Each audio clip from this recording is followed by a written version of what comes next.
Alright guys, hello, and welcome back to the stream. Hope all y'all are having a lovely Friday afternoon, and let's see, we got JC, what's up? Yeah, 9 more Twitch followers until 200. I know, that's crazy, isn't it? Like, I didn't think it'd be coming that soon, to be completely honest. Um, but yeah, let's go ahead and jump right into things. So today we are doing more art, and we're going to be working on Greninja.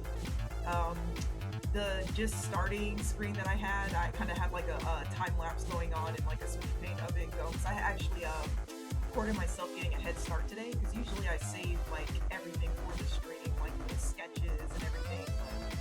But I gotta kind of cut the stream short. So really, all right. How about that? Is that a little better? So what I'm gonna actually end up doing for this stream is, okay, cool. So I'm actually gonna end up doing for this stream in the future is I actually found this program called, I think it's Banana Meter or something, where you can actually take every outlet of sound that's going through your system, and you can actually break it down by program and how loud different things should be. Because XSplit kind of sucks when it comes to sound management because all they give you is mic and then system sound, and you can't like separate the system sound at all. So it's like all the system sound gets muddled into one channel, and then you have to go into individual programs like say iTunes, where I have to go into the settings of Elgato to like turn the game volume down, or go into iTunes to turn the music volume up. You see on YouTube, you're still competing with background sound. Okay, hold on.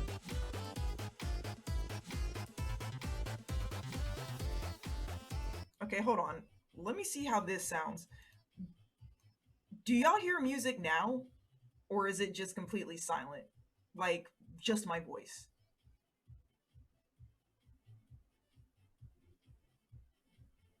Okay, so no music. Okay, so do y'all hear music now?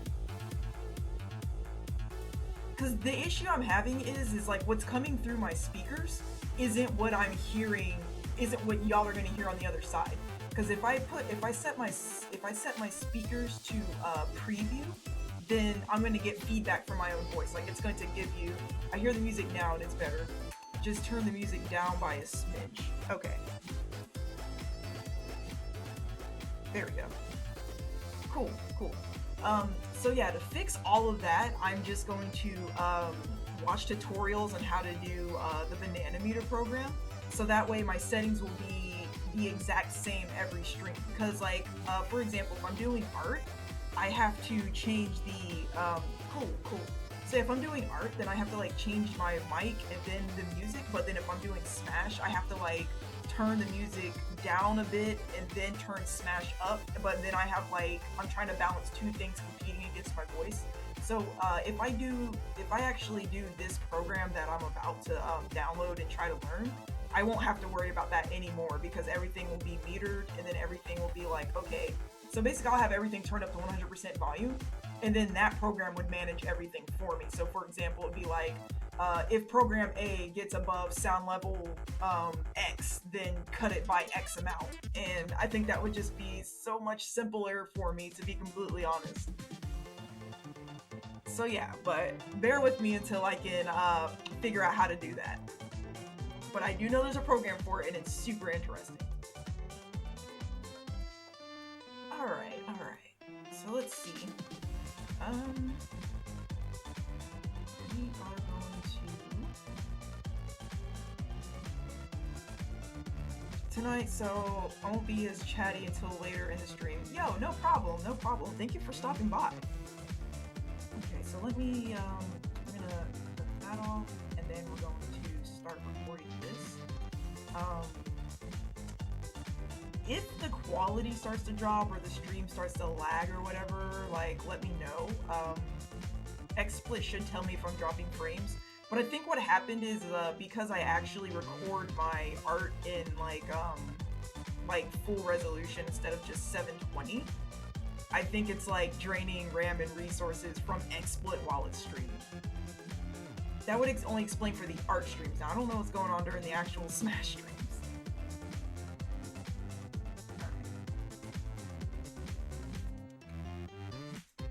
Alright, so we have little Greninja here.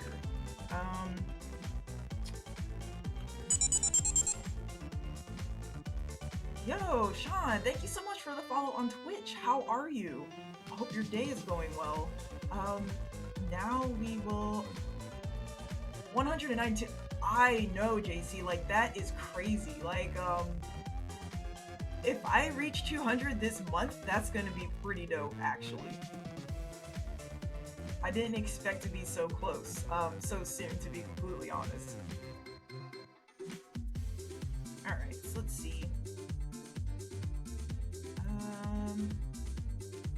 Goals.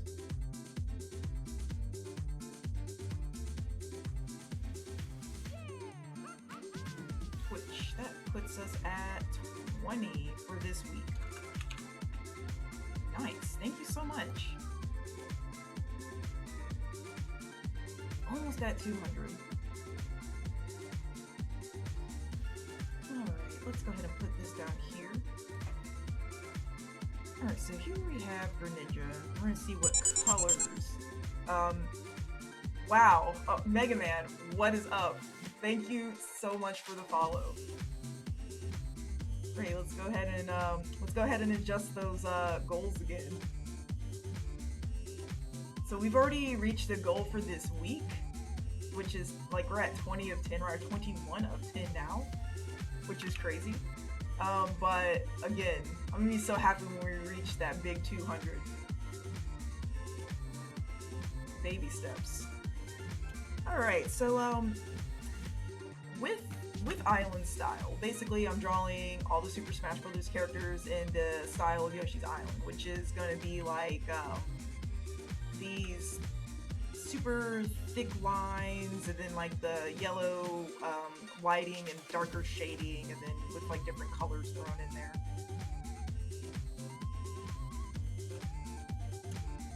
So yeah, this is pretty much what we're emulating right now. And then okay, so these are more color references, style references.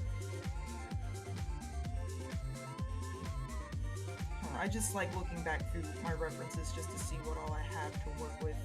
But I think really...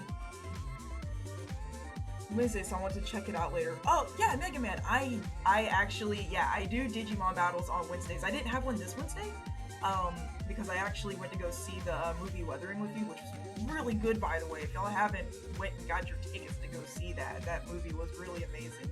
Same people that did Your Name.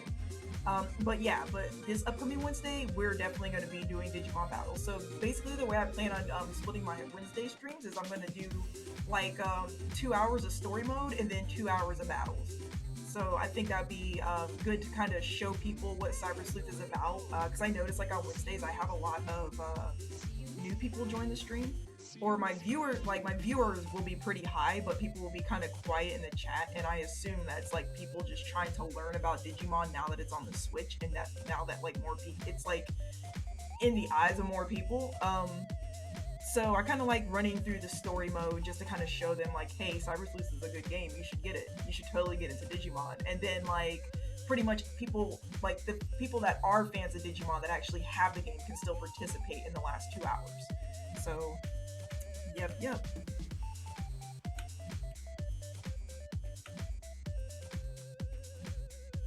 But yeah, I am a huge Digimon fan, and I'm kind of like, I feel like I am kind of the rebel in my community, because I know like I go to like a lot of artist alley events. I say a lot, but I've been to like a few, but it's a lot to me because like being that social is like draining.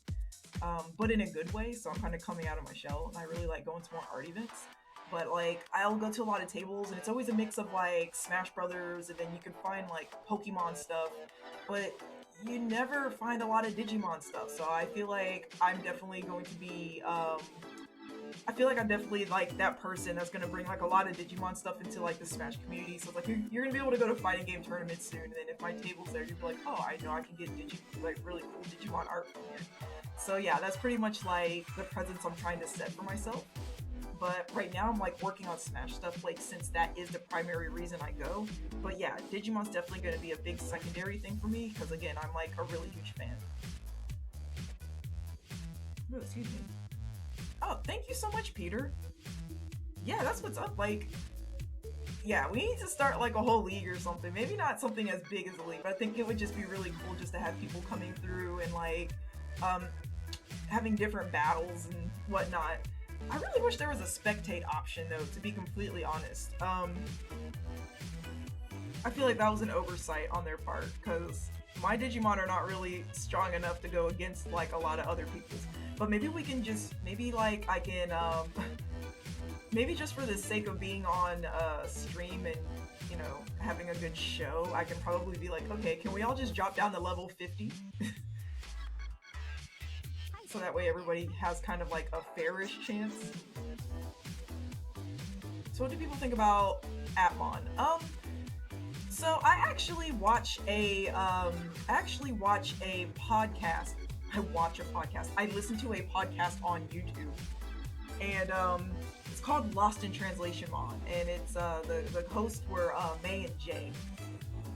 May is a really huge Digimon fan, and like for those who haven't seen this podcast, May is a huge Digimon fan, and she had her friend Jay watch Digimon, who has only heard of it, cares nothing about Digimon. You know, watches like a lot of other big like more involved, more story heavy anime. So basically it's like, okay, so I'm gonna get Jay here and I'm just gonna get his opinion on how friends feel about Digimon. So they watch every episode from like start to finish, and then she gets his opinion on every episode. Now, what's funny is like Jay is super honest. Like he is super honest. If something sucks, he's straight up gonna tell you that it sucks, and he is pretty convinced that more than half the Digimon sucks. So basically, you have someone who grew up with it, and then you have an adult looking at it from adult eyes, versus a person that had the chance to look at it through a child's eyes and grew up with it. So of course you're gonna have two super different opinions on that matter.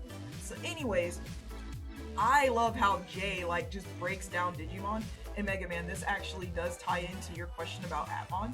So I love how like Jay breaks down Digimon and he'll be like, yo, that is the biggest plot hole ever. Yo, this was written. Yo, this is so garbage. Like, why is this a thing? And he'll like actually break down all the plot holes. He'll tell you like why a plot was stupid or what could have been written better about it. And I love his perspective. It makes me go back, and when I was watching, I was like, man, he's right. Why did I let this fly as a child? Like, this is actually kind of silly. And anyhow, he can dunk on Digimon for days, but when he watched Atmon, he was like, yo, why is this the best thing that's ever happened to Digimon? So that kind of made me, because I tried watching Atmon, and I was watching it, and I was just like, this isn't really clicking with me. I don't really like it that much, and I really hate the art style. Like, I don't like the chibi Atmons and everything, and but after listening to that podcast, I kind of want to give it another I kind of want to give it another shot, because a lot of things that like Jay said about Digimon, I like almost 100% agree with from like the eyes of an adult. Yo, Devin, what is up? What is up? How are you? Nice to see you. But yeah, so Atmon, I wasn't too thrilled about it at first. Again, I'm not a fan of the chibi art style or whatnot, but apparently it's fire. Like, it even got nominated in Japan for like best anime of that year or something like that, and I'm just like, okay, I might be big sleeping on this anime. I might just be hating it because it's different from Digimon, but something tells me I should probably go give it a shot. A friend wanted me to watch it, and after seeing a few episodes, he asked me if I would like a game for it. There is a game for Atmon, actually, Mega Man. It never got released over here because Atmon did not get a stateside release, but there is one in Japan. I think it was on the DS. In the 3DS. I'm trying to remember if that's right or not. But anyhow, let's go ahead and get started. So let's, first off, I know Greninja's blue. But I don't know what shade of blue and in what places, so let's look this up. Yeah, okay, Mega Man. Yeah, it was a 3DS game. Yeah. Let me see. I'm good. I still need my rematch from last summer. Yeah, dude, that was so random because I'm like, when I went up there to go see my sister, I'm like just thinking, like, man, do they have a Smash scene up here? Like, do they have tournaments up here? Like, that'd be pretty cool if I just showed up for a random tournament. And then it was like really cool when I met you on the river walk, and I was like, I saw you had a Switch, and I was like, I wonder what they're playing. But no, like that was actually pretty fun. Yeah, we definitely got to do that again sometime. I actually stream Smash on Mondays, so Devin, if you want to come through on Mondays, like I open arena battles, and we like I play my viewers all the time. So I think that'd be good for us to get a rematch. This past Monday though, like another stream like challenged us to a crew battle, and that was pretty darn fun. Like we lost by one stock, but overall like we met a lot of good players. I think one player I was most impressed with was, I think her name was like Lady's Eye, and she played Joker. Man, her Joker was pretty sick actually. And somebody came through with this Bayo and just ripped us all apart though. But I had my doubles partner start off, and he plays Greninja, and like he was off to a pretty good rolling start. But overall, like it was fun. Like for me, it wasn't even about winning or losing. It was just like, yo, this is actually kind of fun. I like crew battles.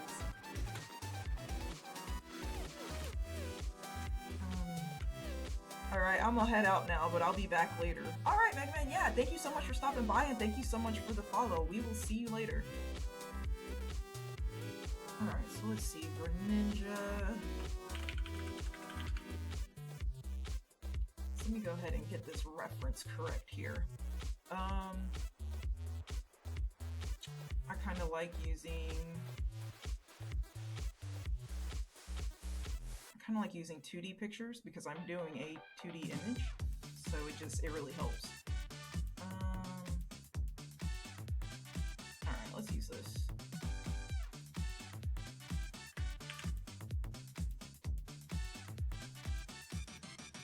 So I need to see like what color blues and yellows and stuff he is.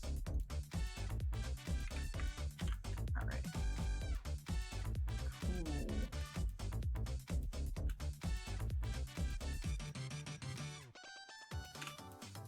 Alright, so when I'm making these, I'm actually using the Yoshis over here as a color palette picker, because I kind of want to try to get it as close to the Yoshi's Island color palette as possible. So some characters may seem like a couple of shades off or so, but that's just a sacrifice you have to make when you're trying to do something in another style.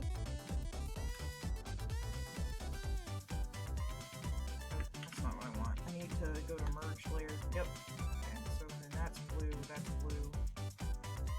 That other side is blue. So there are some things right now I can see off the get-go that I want to fix later. But when I'm doing art now, I'm kind of doing it as like a way for leisure, and it's kind of therapeutic to me. And like I know like back when I did focus on perfection with my art, it Question, how do you feel about Challenger Pack 5? Oh boy, you're trying to get me canceled on stream, aren't you? You're about to have the people outside my window with pitchforks. Oh my god. Okay, here's my thing. I was under the impression that, like, when Reggie said at the Game Awards when Joker was revealed, he said that I'm mad. I missed your battles Wednesday. Oh, hey, Hey, Aveg, you didn't. I actually went to the movies on Wednesday, so the stream was actually canceled because my husband was able to get a day off of, like, a random day off of work, so I was like, oh, hey, let's go see this movie. So, yeah, you're good. You didn't miss anything. But yeah, Weathering with You, the movie, if you haven't seen it, go see it. It's really freaking good. I saw it sub. Okay, so, yeah, I'm gonna straight up say, like, I'm mad. Like, and I hope, like, nobody clips this and, like, puts it on, like, Twitter, and then put hoes mad, because, yeah, hoes are mad, man, like, straight up, like, I just, I was disappointed because like when Reggie first said like, hey, video game characters that have not been, he said like basically he said like we'll be putting video game characters that are not repped in Smash yet. And so a lot of people took it as, okay, IPs that are not repped in Smash. So that made sense because we had Joker, Persona wasn't in Smash, and then like we got Hero, Dragon Quest wasn't in Smash, and then we got Banjo, like Banjo wasn't in Smash, and then we got Terry, which was like Fatal Fury and representing S and K. That wasn't in Smash. So like I legit was under the impression that we were not going to get any franchise that was currently represented in Smash. So when Fighter 5 was revealed, I was like, wait a minute, how did we get another Fire Emblem character? Like Fire Emblem is already in Smash. Bailiff from, I think it's from Three Houses? Yeah. So, and now a lot of people are saying, well, how do people have the right to complain about Fire Emblem characters when Mario and Pokemon have a lot of representation in Smash 2? It's like, okay, well, does that mean I have a right? Because like I'm over here on Team Donkey Kong. So yeah. Again, you know, all bias aside, like yes, I wanted Dixie in Smash, but I just think it's like crazy how underrepresented like certain franchises are in Smash. And again, because I misinterpreted Reggie's statement wrong, and I thought we were going to be getting all new franchises, like characters from, you know, IPs that are not in Smash, and then I see a Fire Emblem character, yeah, I was pretty tilted. I was like, are you kidding me? Are you kidding me?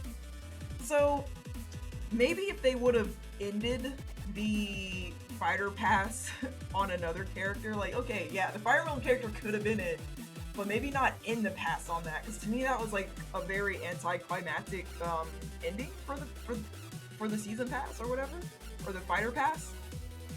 And okay, I'm happy for Fire Emblem fans. Y'all got another too much to type in chat. Oh my gosh. No, it's fine, and you're more than welcome to go off in chat. That'd be amazing, actually.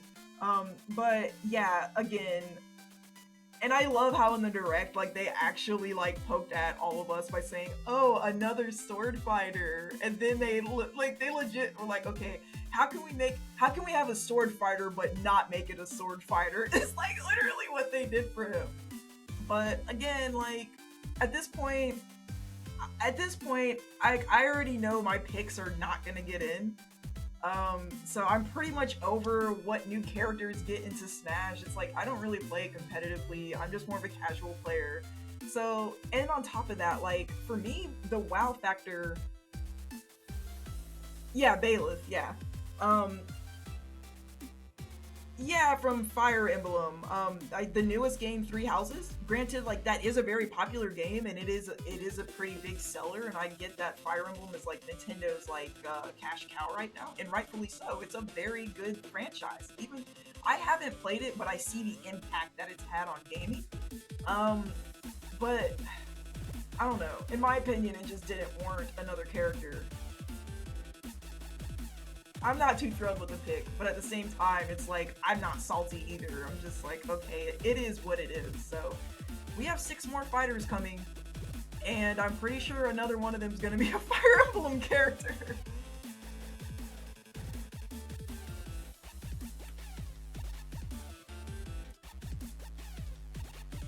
At least it's not Fortnite. I don't know, man. With the way some of these picks are going, that would not surprise me at all.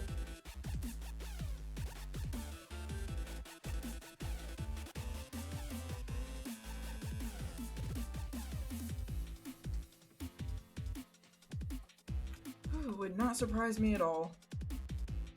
Because again, I know like none of my picks are gonna get in, and I'm over it. I just, and again, all bias aside, it's not that I really, like, yes, Dixie Kong would have been a really cool pick for me, but at the same time, it's not a matter of just her being in the game. It's just like, why does Donkey Kong only have 3 reps? Like, Donkey Kong was like, that was such a huge game, like, back in, like, the Super Nintendo days. Like, that was such like the way Rare treated the graphics, and they actually took fully 3D rendered models and then turned them into sprites, and then like the Donkey Kong Country series had a very distinctive look to it, and the music was the music has aged so well even to this day. Like you got like songs like Sticker Bush Symphony, Aquatic Ambience, and just like some of the Mining Melancholy, like some bangers from like Donkey Kong Country 1 and 2. And I feel like I feel like Donkey Kong really made gaming what it is a really huge part of gaming's history. And for him to only have like 3 reps in Smash is like it's mind blowing to me, to be completely honest. Um, so yeah, it is what it is. And then we even have like Star Fox. Like Nintendo is just kind of letting him roll to the side and die. Like I'm not really a fan of Crystal, but if she got in, then cool. At least we have more Star Fox representation now. And then like freaking poor Falcon has been a lone wolf forever. Um, but yeah, I mean, I guess cater more to what is bringing you cash right now. I guess that's Nintendo. I guess that's like Nintendo's like standpoint on that. So yeah, I'm not too thrilled with the fifth fighter, but at the same time, I kinda understand, and at the same time, on top of that, I'm just like, it's whatever. If one of my picks get in, I'd be pleasantly surprised, but at the same time, I would not be really wowed by it. Because I think for me, seeing like what characters came to Smash had a really huge wow factor, because Smash was a celebration of Nintendo characters, but when Sakurai said that Smash is now a celebration of gaming and Ultimate is like the ultimate collaboration in gaming, the floodgates are wide open now. So it's like whoever comes in, it's like, oh, okay, well, I can't really be surprised by that since this is a celebration of gaming now and not like Nintendo with special guest. So I just now that it's like that, I just kind of look at Smash differently now. And again, like Smash already lost Smash Ultimate kind of lost its hype to me, because like when they were like everyone is here, to me that was kind of artificial hype, because I'm like, okay, I get it that you had restrictions on the 3DS because you were trying to make it for the Wii U and the 3DS, but some of those characters should never have been cut. And again, I understand why you cut them because you can only fit so much on the 3DS, but to be like, oh, everyone is here, it's like, oh, okay, that's cool, these are characters we should have already had from the start. Like, and again, like, even like Smash, like on Wii U, like, was it Mewtwo was DLC, wasn't he? Like, wasn't Mewtwo later added as DLC? That was really bizarre to me. Man. Yeah, he was. Like, yeah, Mewtwo DLC. It's like, yeah, he should have never been cut to start with. But yeah, just stuff like that. So really, Smash Ultimate is just kind of at a meh in terms of hype to me. Like, yeah, I still like playing it. I still like bonding over it. I still like drawing art of it, but there's not much that can really surprise me. Yeah, Lucario was his replacement in Brawl, but then like Lucario just like got carried over to the Wii U, so I'm just like, why?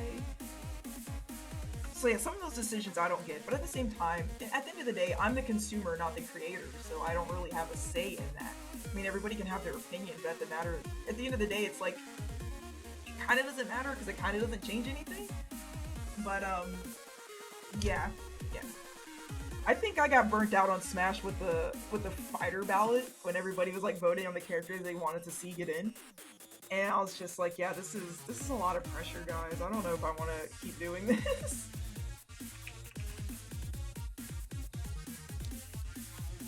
So yeah, I'm not like dying to know who the next 6 fighters are, because again, it's just gonna be like, oh, okay, that's cool. I can see that. Or, oh, okay, that's cool. I guess Sakurai likes that.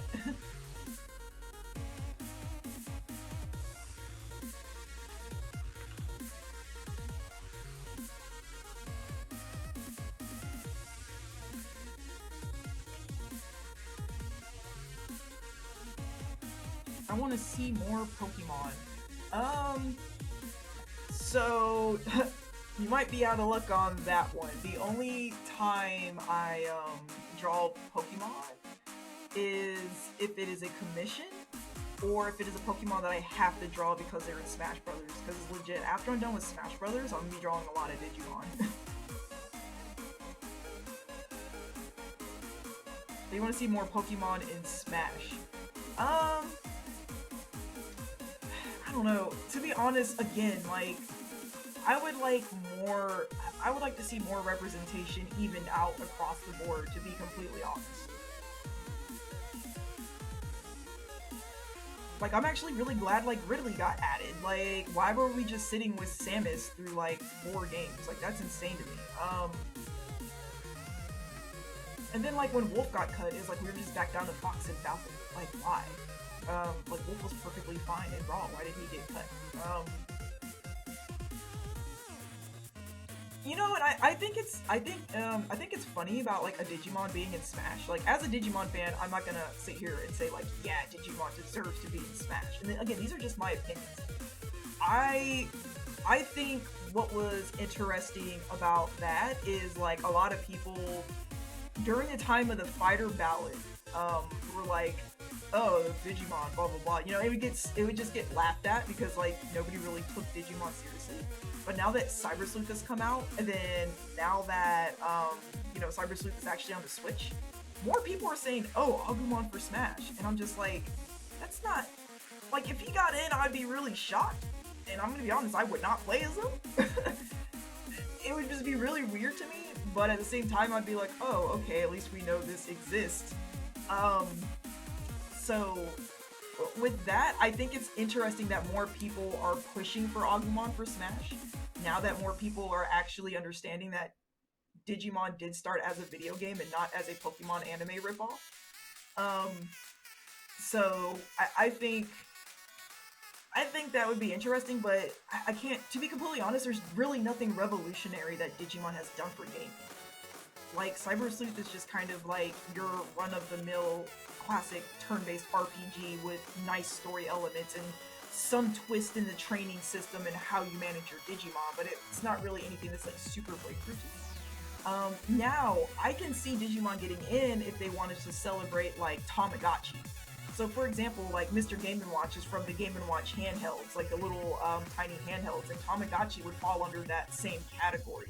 So honestly, I feel like if they want to celebrate like all of gaming, then like I feel like Digimon would be able to kind of get a foot in the door if Tamagotchi is that important, since Digimon is Tamagotchi.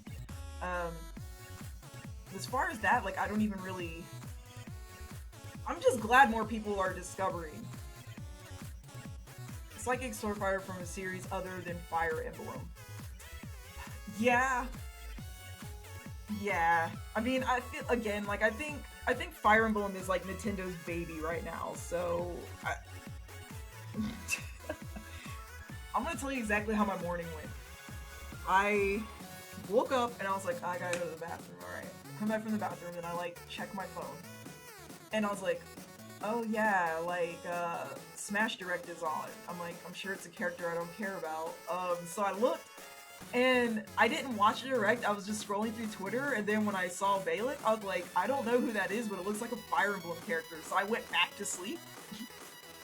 And then when I woke up and really read it, like, it legit was a Fire Emblem character, and I was like, no way.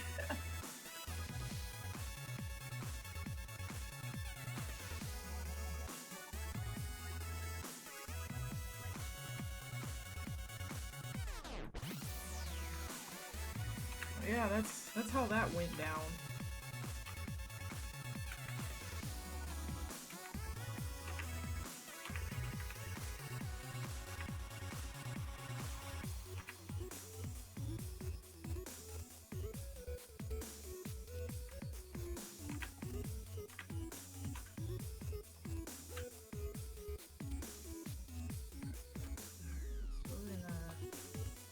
Isn't really a color for this, so I'm just gonna take this one and run with that.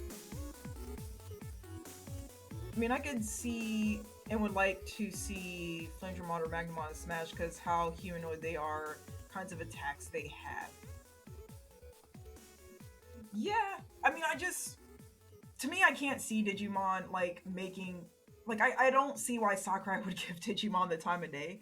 If it happened, I'd be like thrilled to bits. Like, don't get me wrong. Like, I would be happy if like Agumon or somebody got into Smash, and I would be like, man, that's a miracle. Like, I don't even know why that was even a candidate. But if it happened, then I'd be like, hey, moving on up.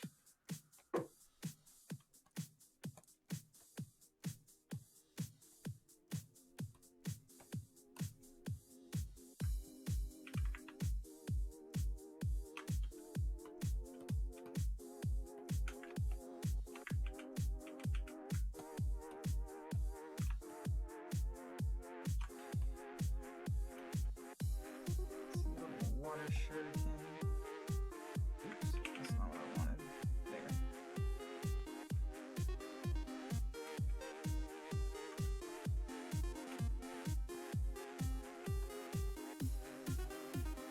Mm.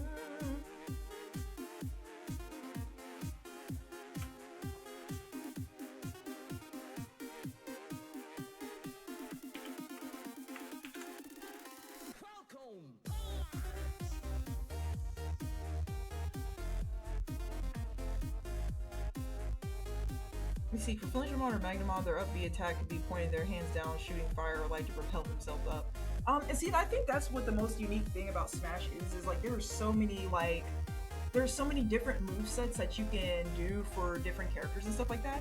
So like one of my favorite arguments was like on Smash boards when people were like saying what characters they wanted to see in Smash, especially with Dixie Kong, and they were just like, what moves would she have outside of Diddy and being just being an altered Diddy or an echo of Diddy? And it's like, bro, Fox and Falcon, like Fox and Captain Falcon didn't have movesets. Like they literally sat in a race car or flew around in a ship all day. Like what moves did we see from Fox before, Nintendo just kind of pulled some moves out of their behind for Smash 64. So like I feel like any character has moveset potential, but that's my favorite argument when somebody suggests a character for Smash and they're like, oh well, what moveset potential do they have? It's like like y'all are really underestimating the creativity of Sakurai in game.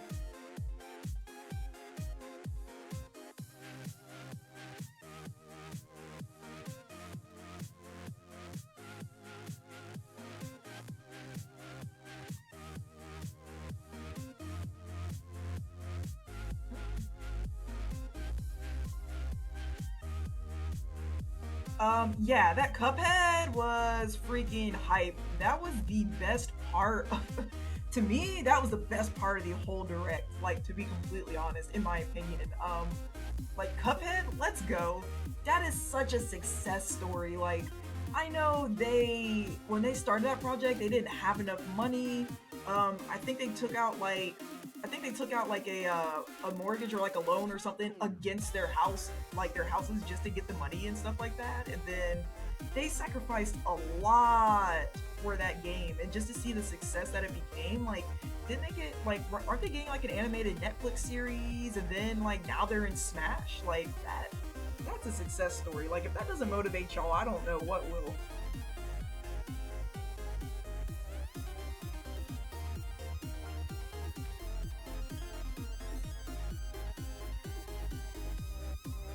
But yeah, I'm super happy about Sans and Cuphead being in Smash.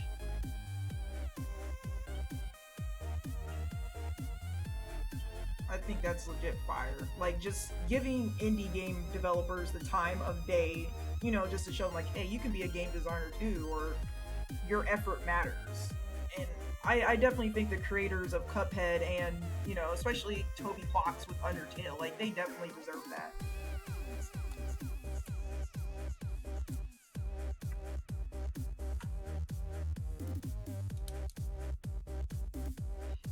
So when I first when Sans got in, I was just like, oh, why? And then I legit like my friend got me Undertale for Christmas, and I played it, and I was like, why did I sleep on this game for so long? Like that's actually kind of sickening that I never gave this a shot. Like it's actually really darn good. I feel like I looked at the graphics, and then I was like, ew. All right, JC, definitely. See you when you get back.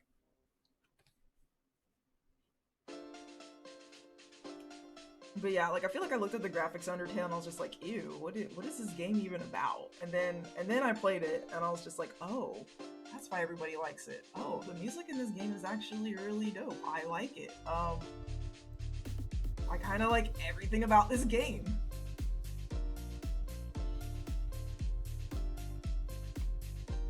Okay. Let me see. No, it did. Hold on. Let me fix my chat.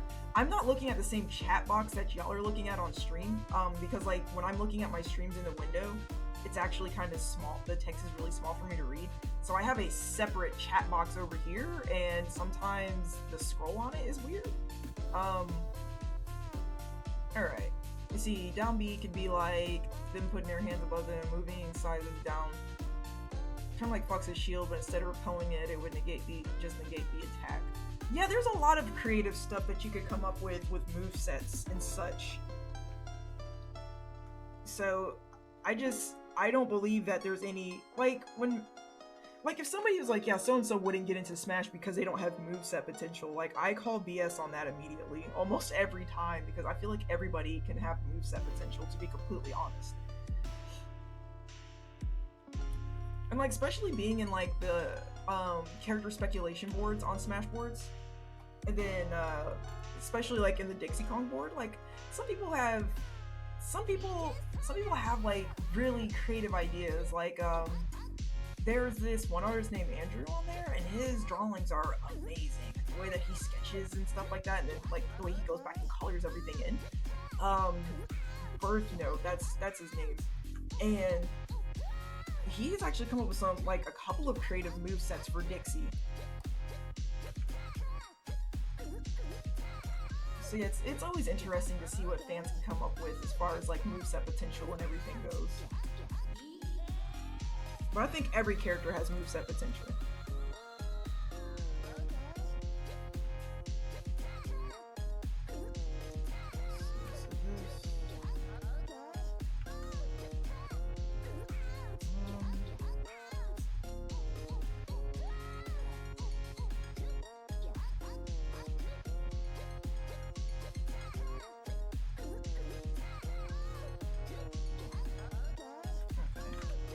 Now we're gonna.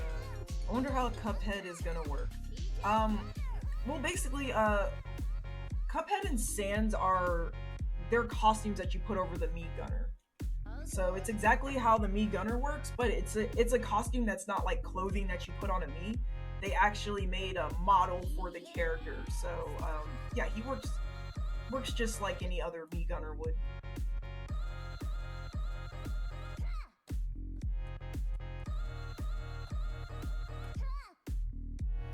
We're gonna do all similar colors. How much are commissions? Right. So I've actually been timing a couple of island style stuff that I've been doing. So they take me anywhere from like 3 to 2 hours, or yeah, 2 to 3 hours. So I'm still trying to figure out how to break the pricing down. But as of right now, I'm thinking it's going to be. Hold on a second. Okay. For some reason, I thought I heard. Yeah, so I'm thinking it's gonna be like maybe 60 per, because right now I'm gonna just do the island style like this because it's the quickest art style that I can do. So base price is gonna be 60, and if you need like different things added on, like so if there's gonna be more characters in it, then it would be plus X amount and so on and so forth. So if you have like different characters that you want added, or like different weapons or different props and stuff, then it would be a little bit more because you're drawing more stuff. So I'm gonna open commissions soon, and I think 60 is a fair price, seeing as I get them done in about like anywhere between 2 to 3 hours worth of work. What anime / characters do you do? For commissions, it would be anything that anybody wants requested. So let me see.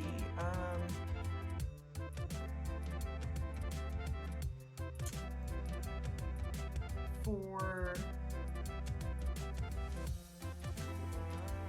me do full screen, and let me do desktop. Okay, So I'm actually gonna pull. Does that work? Hold on.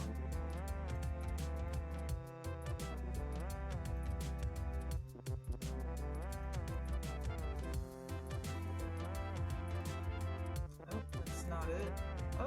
Inception. Okay. Cool. Alright, so I'm actually gonna pull up a folder real quick and just kind of show you how I do like people and Pokemon and stuff like that. We're gonna go here. I'm gonna show you my YouTube thumbnails that I have prepared. I'm always doing content in the back, to be completely honest, because I don't like waiting till the last minute to post something. So I actually have my posts queued, like in a queue, so that way they're all scheduled. So I do work on stuff ahead of time, and then the content that I'm doing on stream kind of goes to the back of the line, and then that's going to get uploaded later after I finish doing all the video edits and stuff.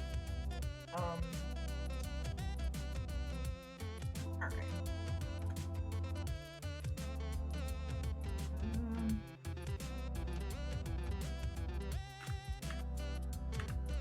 Let me see. For like people, so that's kind of how Falcon came out. Sheik kind of came out looking like that. Pichu, spoilers. So yeah, Marth is coming, and that's how Marth ended up looking. So I can do anime characters, but that's kind of how they're gonna look in Island style. So, Diddy, Lucas, what else did I do? I think that's all I have for now. There's Joker. That's another link I did. This is the link that I actually used for the charm, but I lost the video of it. So I was like, oh, I gotta upload my old one for YouTube. So that's how that came out. But yeah, that's like the end of the list. But pretty much like any character, and OCs are definitely welcome. So if anybody has like original characters that they want commissions, or if they want them stylized like this, then I'll be more than happy to do that too. So like Pokemon, Digimon, any characters you want, any original characters. Like I know people have like personas and stuff like that, so I'd be more than happy to draw any of that, as long as it's safe for work. The only things I won't do is like any weird like sexual content or not safe for work stuff. Like I don't enjoy drawing. I've never drawn it, and I don't think I would like to draw it ever.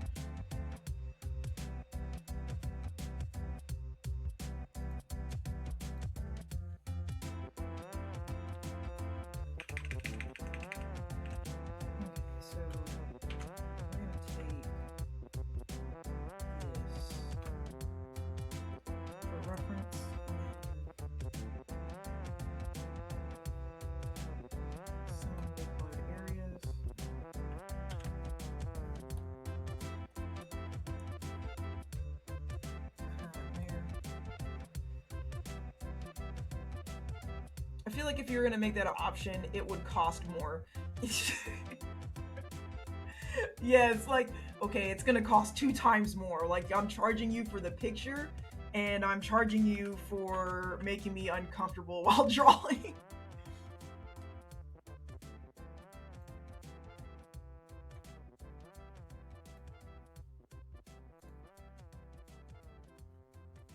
Alright. Hold on.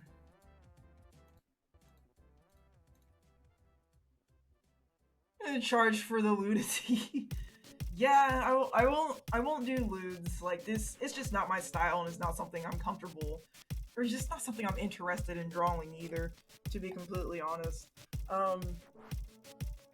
There are plenty of people out there that do draw that kind of stuff, but I'm just not one of it. I had to wash a dish I left in the sink before my mom comes home and sees it. Oh my gosh, I remember living with my mom, and her rule was, like, if you're running late for work, or, like, basically what she implied was, like, okay, don't use a dish unless you have enough time to wash it. So if I was, like, getting ready to run out for work, and I, like, ate something off a plate, and I left that one plate in the sink, oh my god, I would hear about it as soon as I got home. It's like, how long have you been standing at the door waiting for me to walk in, ma'am?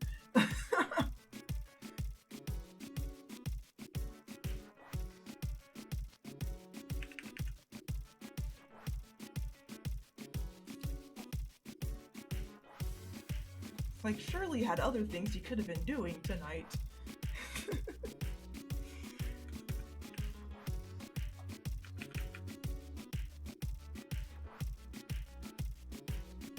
Alright, so, like, what we have here is just kind of, a base. Like, drawing for leisure and drawing just to, you know, de-stress. I've actually kind of stopped trying to aim for perfection. Because, like, when I was drawing and I was, like, super worried about perfection and getting everything right the first time, I literally ended up going on a 2-year hiatus. Because, like, the pressure of, like, being perfect it came down on me so hard that I lost interest in drawing. But I kind of got it back, and that's why I just do, like, simple styles that I actually like, simple stuff that I actually like doing, and things that's simple enough to go back and do small edits to later. So I've actually found a lot more enjoyment in art when I'm drawing, you know, just to draw and not drawing to be perfect. I think that was a really important lesson that I had to learn. I always aim to improve, yes, but I'm not so, like, fixated on it that it's just gonna kill my drive like it did a couple of years back. I never want to go through that again. That was pretty bad. Let me see, one thing I've been doing during my break is watching the Star Wars movies, because my sister has never seen them, and we were watching Revenge of the Sith tonight. Cool.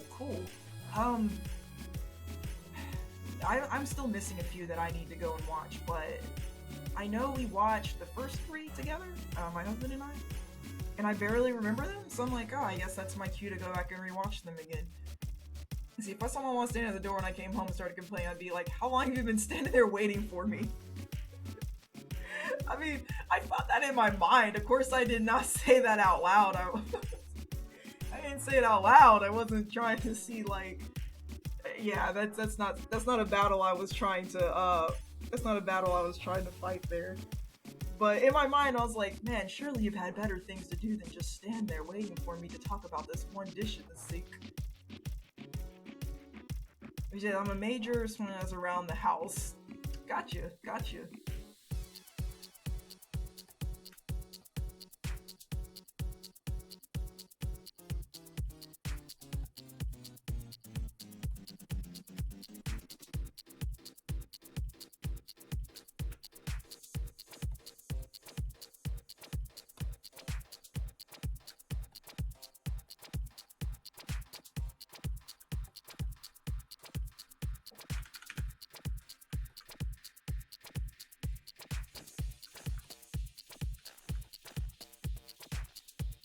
Let's see. Kind of blend the yellow here, and this is when I come back and kind of take some of the blue. And when you blend the yellow and the blue, it kind of gives you a green to use in between. And they kind of do the same thing here, because this is the green that they use to blend.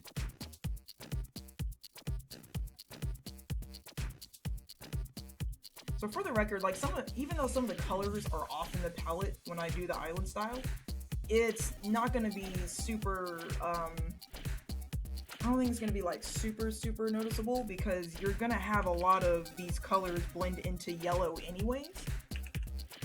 So, and then by using the darkest shade here, you kind of get Greninja's blue anyways.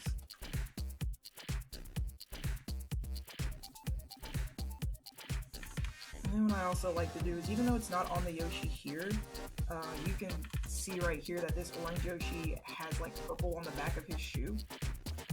And I'll take and then again, like with the blue here on the red Yoshi, he has like a lighter purple on his shoe. So I'll take some of the blending from the shoes as well to use on the actual, use in the palettes.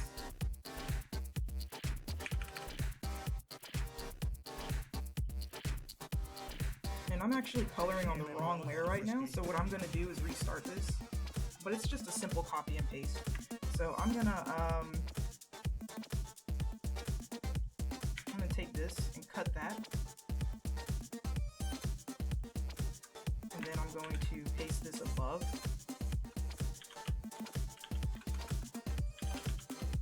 So that's my shading layer. And then all I have to do is just come back here and then fill this back in with blue. I keep these layers separate because when I do my process gifts, they all have to be separate layers that I can turn on and off to show the process.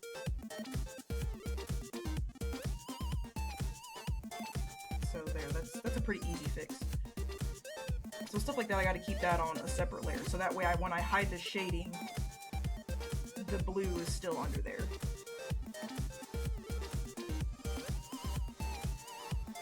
Drawing Greninja in honor of Ducky. You know, the funny thing is I had already planned to draw Greninja, so then like when Ducky came through, I was like, yo, nice. Whoever comes back to my stream will be reminded of that awesome Greninja.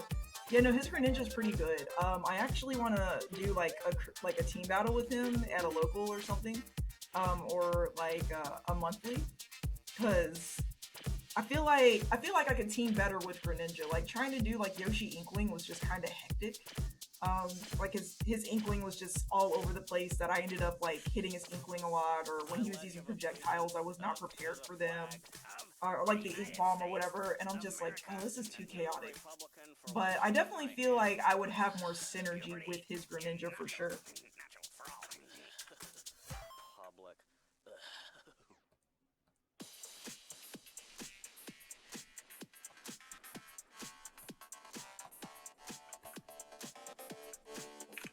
But yeah, he's pretty cool.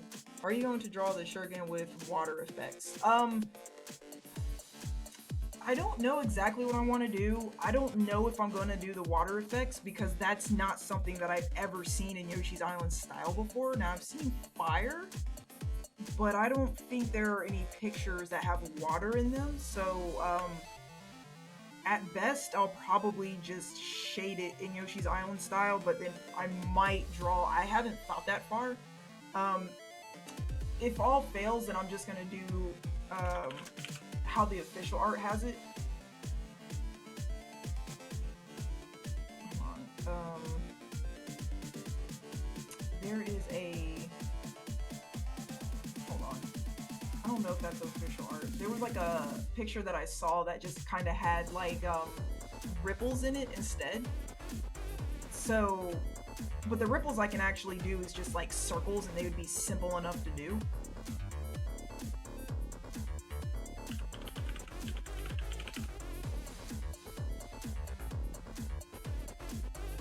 Oh, hold on, is this? Oh, yeah, here we go. So this is like an actual storyboard of Greninja right here that I found. So if all else fails, I'll just end up doing it like this, how it kind of has like ripple effects in it, but I don't know if I'm actually going to draw like actual water in it. So I can do something simple like this though.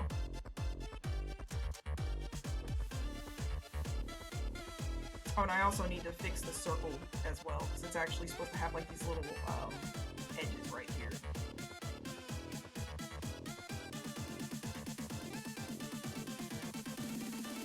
So yeah, I gotta add those little notches later.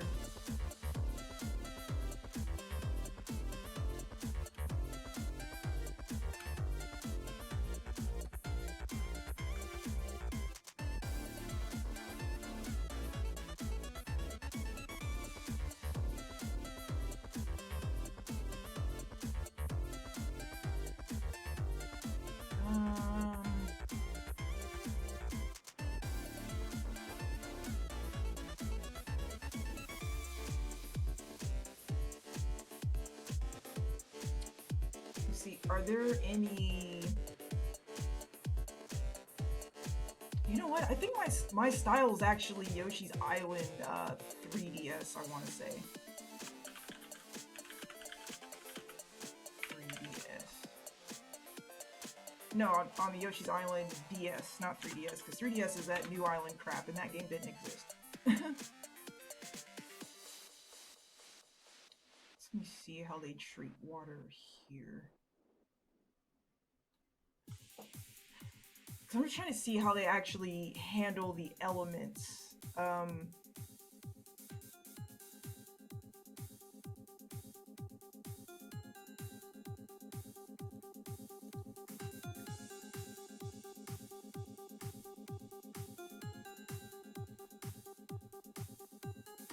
see the...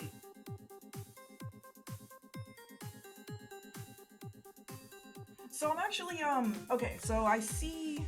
Hold on.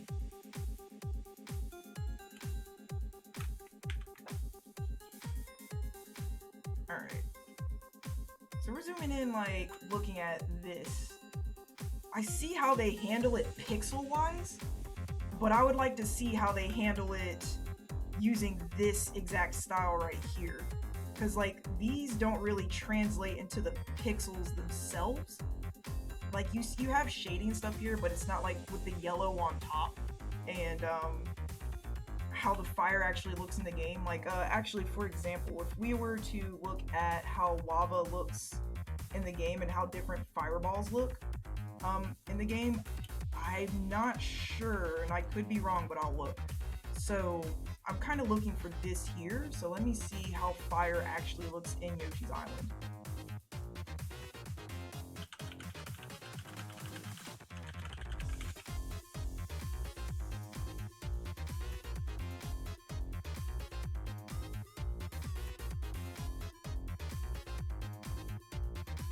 Kind of have like that, yeah, they do, they have like that white to them in the middle. I'm just trying to see how, like, how do background elements actually translate into foreground elements of what it is I'm trying to draw. So I could actually use how it is on the front of the original Yoshi's Island box. That was part of the links that you showed me. So that's probably going to be the closest reference I can get.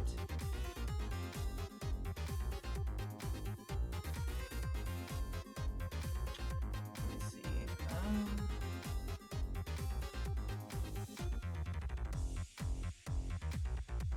But yeah, so I'm thinking too hard on this right now, and if I keep thinking and I get stuck on this one little thing, I'll never get it done. So I'm just gonna do all the parts I can do for now, and then I'll come back to that when I get to it.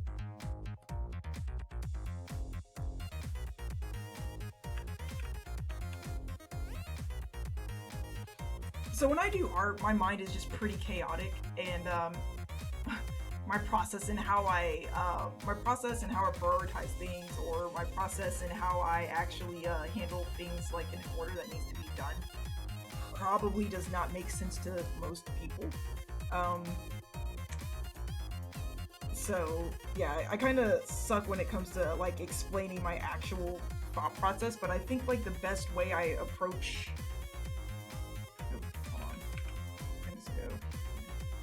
Like, the best way that I approach art is, like, again, it's kind of like a test. If I don't know how to do something, I need to come back and do it later. So that way I don't just hesitate and get stuck on it.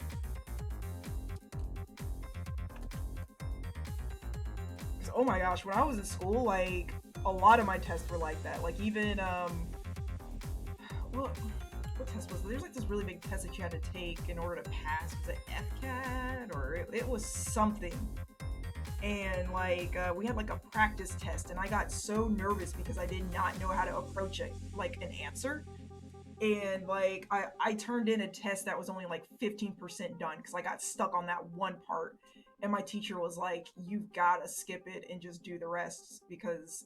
And then like, I also, I had a really good art teacher in elementary school.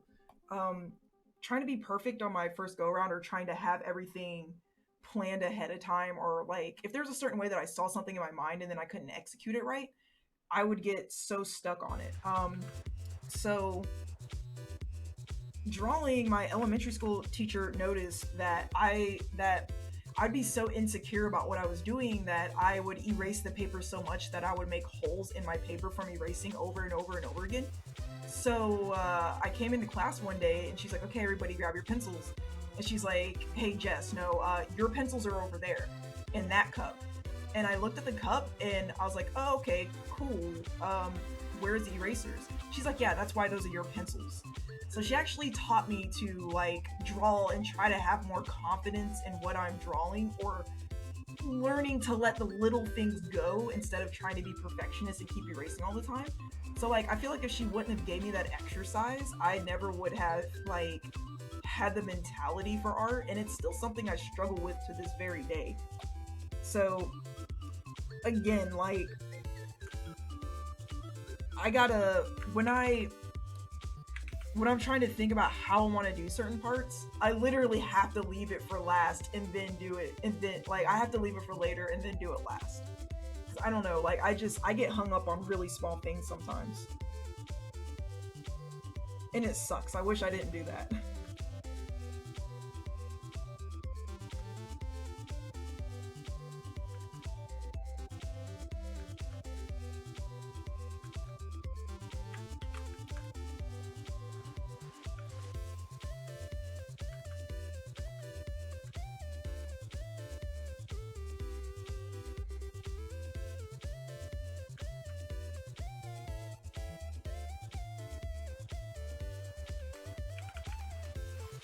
And also, I feel like sometimes I'm like my own worst enemy, because there's been some charms and stuff that I've done where I was like, oh god, I really hate the way that this came out, or I wish I would have changed this or made this look a little bit better. And then like skip to CEO and it's like, oh, sold out. I'm like, oh, well, I guess they didn't notice all the mistakes or nitpicks that I had about this particular one because it definitely sold out.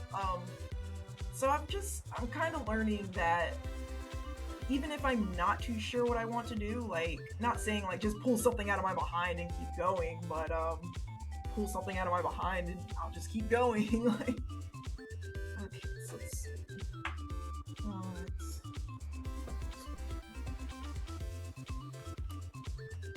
Oh, I don't want it that high. Nope. Okay.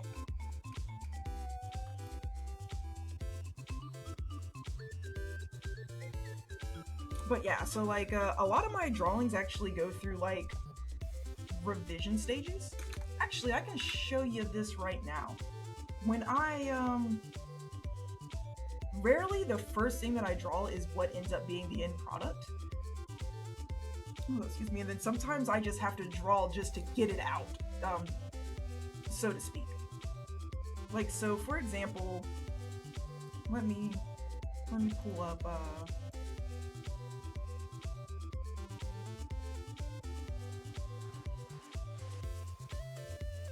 let me see, let me pull up this. So I'm gonna take you, I have a whole scrap folder of things that I've never released to the public because I think they're really ugly. And for the most part, they probably are. And again, like, I'm always going through like a refining process, but I have to get my first draft on paper first. So let me see, content.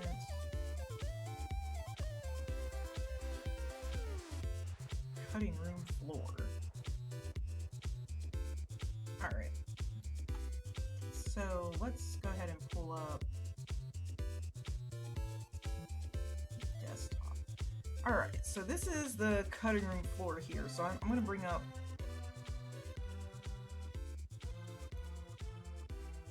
this as well.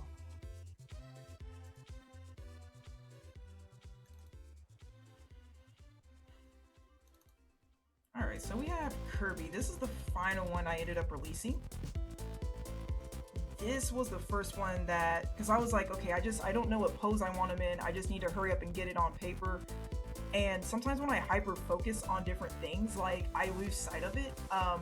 Like, for example, if I see something in my mind and it's like something super elaborate, I gotta just get like the sloppiest base sketches down, because the more details I try to fill into my mind goes completely black. And as an artist, that sucks, because then it's just like, oh, I had an idea and it just got away from me. So sometimes I have to like pump out some really ugly stuff and then go back and then kind of use that as the base. So with this particular one, I was like, okay, I know I want Kirby and I can look at references, but even though it's something super simple.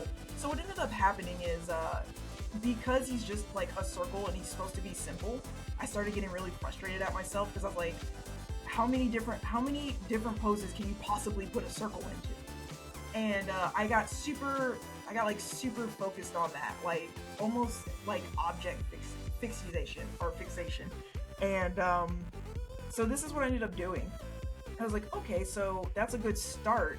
How can I change this? So now that I saw this one over here, I was like, now because I had it on paper, I could rotate it in my mind. So a lot of artists, like, you're taught to think in 3D. So you can like start drawing something as a cube, and then so you'll know like what side something's on, or like when you do anatomy, sometimes people will tell you to start drawing with circles, but others will tell you to like break the human figure down into cubes. Sometimes I can't do that in my mind. I literally have to have something in front of me to as a starting point for me to visualize around an object. So that's why I kind of had to draw this Kirby over here first, and then I slowly was able to piece together like, okay, if his foot comes this way, then it would probably look like this under it. So yeah, this Kirby over here is like really ugly, but I had to go through this step to get to this one over here. So after I was able to visualize what I needed to visualize in my mind, then I was able to go back and look at like the features, like what makes Kirby Kirby. Okay, his eyes are actually ovals. His eyes are more circular ovals and not like the ovals like I drew before over here. So yeah, these were from the same batch. And then also, after I have all the shading and coloring done, the coloring on the next one becomes even easier because I don't have to keep like repicking from a palette like as much. So that's a good example of a first draft versus a revision. Let's see what else I have here. Oh boy. Alright, let's do this, this, and this.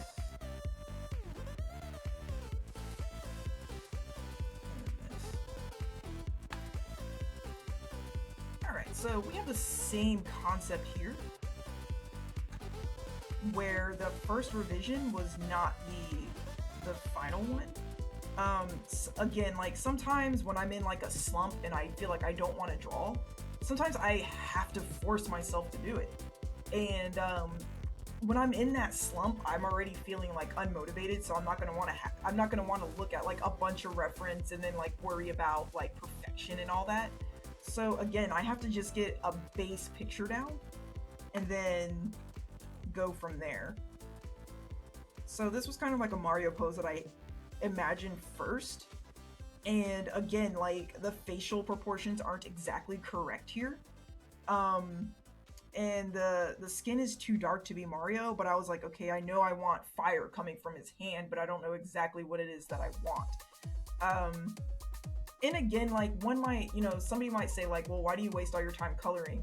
It's the coloring style I'm trying to nail. So for each of these rejects that I have, I'm still just trying to practice my coloring style as well. So it's never really a waste of time when I'm looking at it that way. It's part of a journey. So here you see like the M on his hat is way too thick, eyes are too far apart, the face is not as round as it should be, but I'm still kind of getting the coloring down.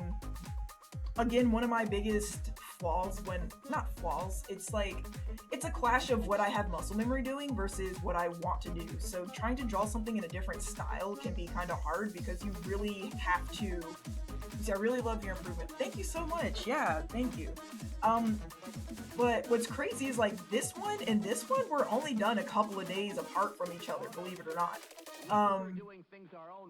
So like you would look at it and you would think like, oh, did you do this one over here like years ago and then you did this one? I'm like, no, actually these were only about 3 days apart, to be completely honest. So like with me, it's Smash is kind of the same. Like I have to go in with a good mindset and I have to go in with like, I have to be in the mood to actually do something. So me trying to do something that I don't want to, but I know I should be doing, produces work that looks like this over here. Versus when I'm actually taking my time, when I'm actually in the correct frame of mind, I can produce stuff like over here. But yeah, again, like just trying to nail poses. So like over here, I had an idea of what I wanted, but the pose to me is kind of static. And the hand down here is definitely very angular for Yoshi's Island style. I default to really angular lines because like a lot of my drawing influence comes from like the old 90s Digimon art, which is like super jagged and angular. So that kind of like shows its face in my art style, but when doing Island style, I have to have more discipline. I have to actually look at the art style, like what makes this art style that art style. And and definitely island style, like when you look at Yoshi art, it's definitely more curved, it's more playful, it's more round, it's more organic. So that's why I definitely had to change this up here. So yeah, this was the one that this was the conclusion that I came to afterwards. So I was like, okay, what if I change the fire to the other hand? So you kind of see how it's kind of coming along. This one right here is actually kind of blurry a little bit. You can't see on the screen because the stream screen is actually like smaller. But this one I actually drew too small. I opened a canvas, and believe it or not, I actually did not have it in 300 DPI. And I didn't notice it until much later, and I was like, oh, it's okay, I have to do a revision anyways. So this is the end product here. So this one over here, I was kind of being lazy, and I was like, I really hate drawing hands and thumbs, so I'm just gonna cover it up with a fireball. But over here, I was like, I really need to get out of my comfort zone and just learn how to draw hands. So I shifted the fireball over here instead. So there's a lot of back and forth that I go through with myself as an artist. So a lot of the things that I'm doing on stream, by the time you see the final image that I release on Twitter, there's gonna be little tweaks here and there, because again, whenever I look at something, I know there's always somewhere I can improve. And again, like over here, Mario's face, like again, his eyes are too far apart, the shape of the oval is not correct, and it really, small things like that can really throw a character model off. And I think that's the whole point of this island style, which definitely started as an art study. Like, how can I make these characters look like they belong to this style without breaking the actual character model itself? And I'm not doing it perfectly, but I think I'm getting pretty darn close, and it's been really fun. Let me see. We see Source Mouse. Hi, how are you? Welcome to the stream. You're not my usual graphic girl, but sell it to me as a streamer while I'm waiting. Forgive my thing. No, you're good. So basically, are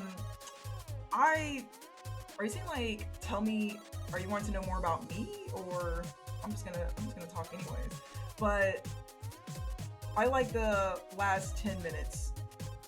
Oh, okay, yeah, like, but pretty much like streaming and improving, like definitely being a content creator for starters. I'm a content creator, and I am big into Smash Brothers, so I play Smash Brothers on Mondays, and then I play Digimon on Wednesdays, and I stream art on Fridays.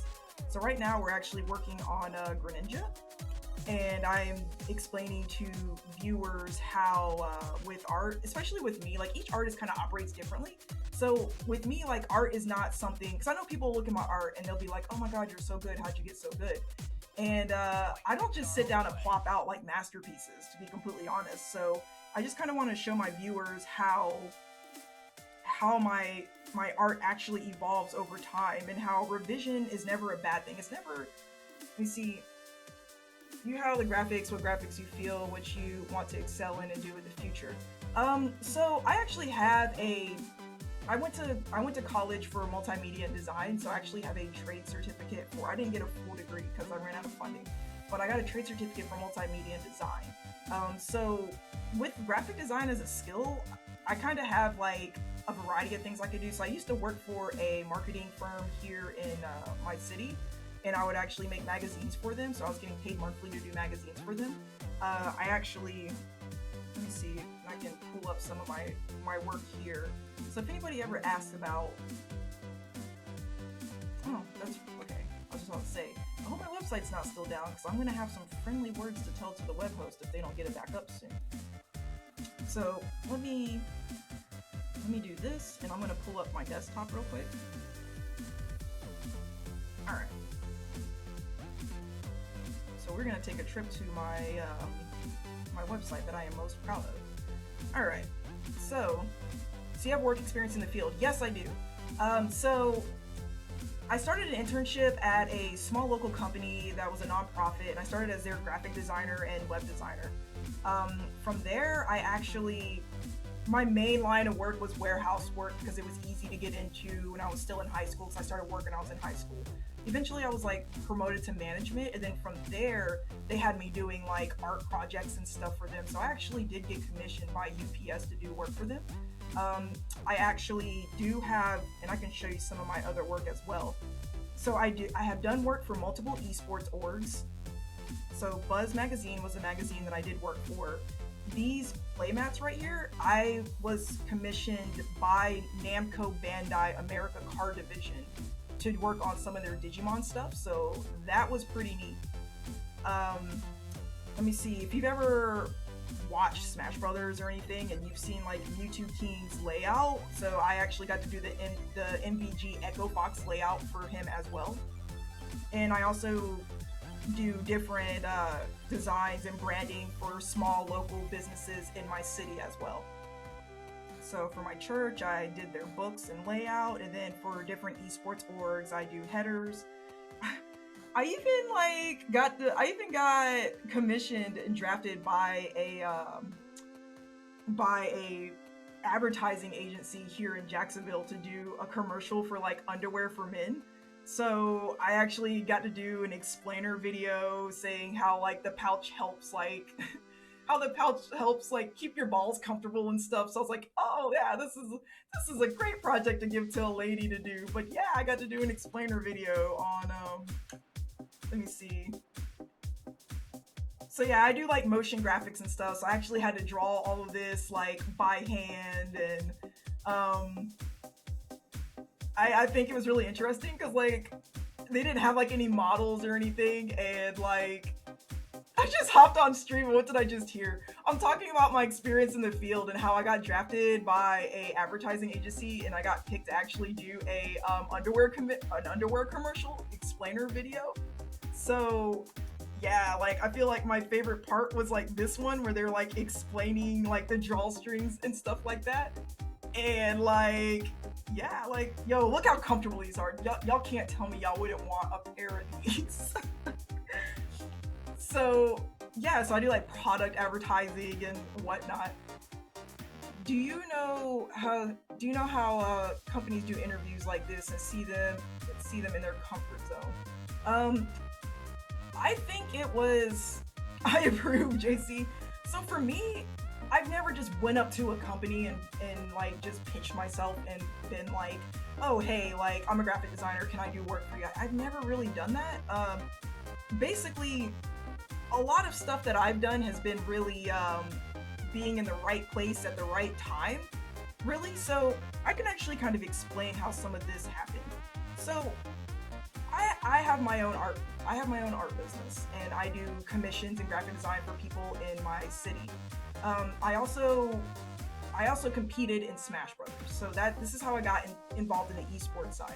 So by actually competing in Smash Brothers, I was called out like, why haven't you pitched? Here's the thing, I actually do pitch. The thing is, I don't want to work for anybody. I work for myself. I'm a freelancer, so I don't really want to be like hired by anybody where I have to go to and drive to an office and stuff every day. But I'm more than happy to do remote work that's handed to me from home in my office with my current setup. But I do pitch myself because I do go to like the business or like commerce, like small business administration, women's business administration, chamber of commerce, and stuff like that. So I can explain all of that. So really, being certified in graphic design, what bothered me the most is like a lot of people will tell you like, yeah, you need a degree or you need to go to school. But the thing is, like when I went to college, like my advisors actually advised me wrong, and I ended up wasting my scholarship and my Pell Grant on classes I didn't need. And then I'm like, yeah, I'm not taking out student loans. Why don't you let me see, work doesn't get given, it's earned in this field, there's so many. So yeah, and so basically the moral of the story is like, I'm slowly making a name for myself as a freelancer, and I've always been in the right place at the right time to kind of get more into a network, or to get to know somebody, and then somebody knows somebody that actually like pitches, or somebody knows somebody that's like, hey, you should commission her. So I get paid pretty good money off of my commissions. I actually just got commissioned by a church to do graphics for them, and then I also got commissioned by another company to do a storyboard for one of their commercials. And really, it's you do work and you put it in your portfolio. And for me, the way I'm getting around is by going to different gaming tournaments and doing esports and drawing like Smash Brothers and stuff like that. And that kind of gives me fuel to put into my streams. And then eventually you'd be able to convert those. Eventually, like it would, you'd be able to convert those into like sponsorships and such. So I have a few companies that have come and give me like gifts for what I'm doing in art, and have actually given me like some equipment as a form of sponsorship and stuff like that. So again, like the field, in my honest opinion, the field of graphic design, you do not need a degree. I've seen people with degrees, I have seen people with degrees that have mediocre portfolios. I've seen high schoolers who haven't started college yet that have really good portfolios. It's a matter of how hard you want to push yourself. It's a matter of what new things you want to learn. It's a matter of how far you want to go with your talent and how much you want to put yourself out there. So my best advice to anybody wanting to get into graphic design, definitely make a portfolio for yourself. Like if everything that you work on, rather it's like self-improvement work, rather it's something you did in school or stuff that you do for clients or commissions that you get, put it all in a portfolio. So that way when somebody does come your way, you can always hand them a business card and then they can look at your website and contact you. That's pretty much been how I've been getting most of my commissions and getting my name out there. So with that experience, I think again one of my biggest accomplishments with that being like with my art, I want to find a way to help people. So for me, Blade, what is up? What is up? For me, it's not about like making a quick buck on a commission. I actually set a portion of my earnings aside so I can buy. I hire and fire people. My advice, you need to be forward. Okay, but I don't work for you though. So I mean, what does that sentence even mean though? Like, if I'm not looking to be hired by anybody, I don't see how like with what I'm doing is like wrong or anything like that. Because I've been quite successful with what I'm doing for a while now. So, but yeah, so I've actually gotten recognized on the news. I've been on a couple of blogs. I've been on 3 morning shows. And then also this is like part of the sponsorship. Yeah, so like if you want to tell us more about your company, I would be definitely I'd be definitely looking forward to hearing about that. But I prefer not to work for hire, because like when you work for hire, like anything that you make under that work for hire belongs to them. And it's like, I don't want you having the rights to my work that I did. Like, you're more than welcome to commission me on a freelancer and then work on my terms of service and whatnot. But again, like I don't put myself out there for work for hire for sure.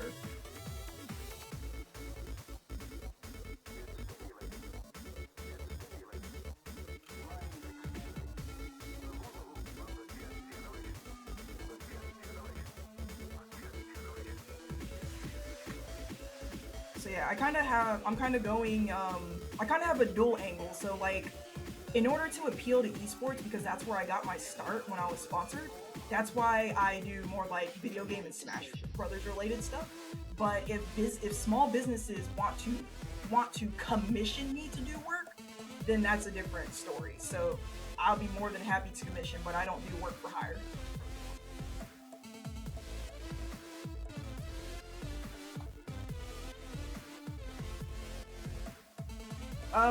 Well, no, here's the thing. It depends on what the contract says. So, um, I actually go by the America Guilds of Association book. Hold on, let me get that for a second.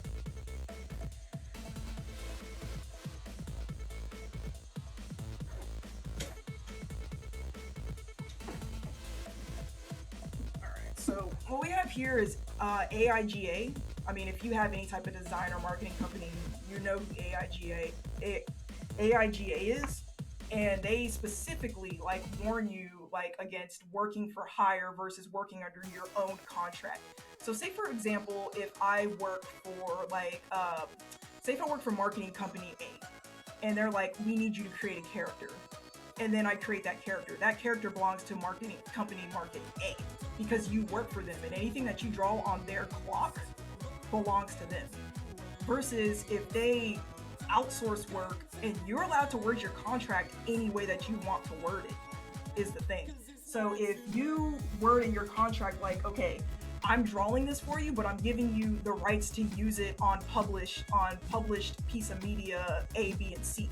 So that means they can't do with it as they wish. They are locked under your terms and your conditions for your copyright stuff. So again, like, I prefer to work under my own contracts than work for hire or work for somebody.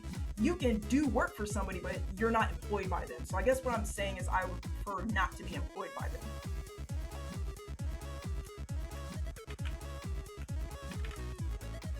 Oh, appreciate you, Blade. Yeah, like, we getting Greninja done. Let me see, I understand what you're saying, but you're talking copyrights. No, for example, like, are you familiar with like working on so if you have like a piece that you're doing in Photoshop, and then say like you had to buy the fonts and then you had to buy the assets, and like the assets state like, okay, you're only allowed to have X amount of end products with this. JC, I did say my stream is going to be shorter today. I plan on wrapping up around 7:30, so we have about an hour left. But yeah, mouse.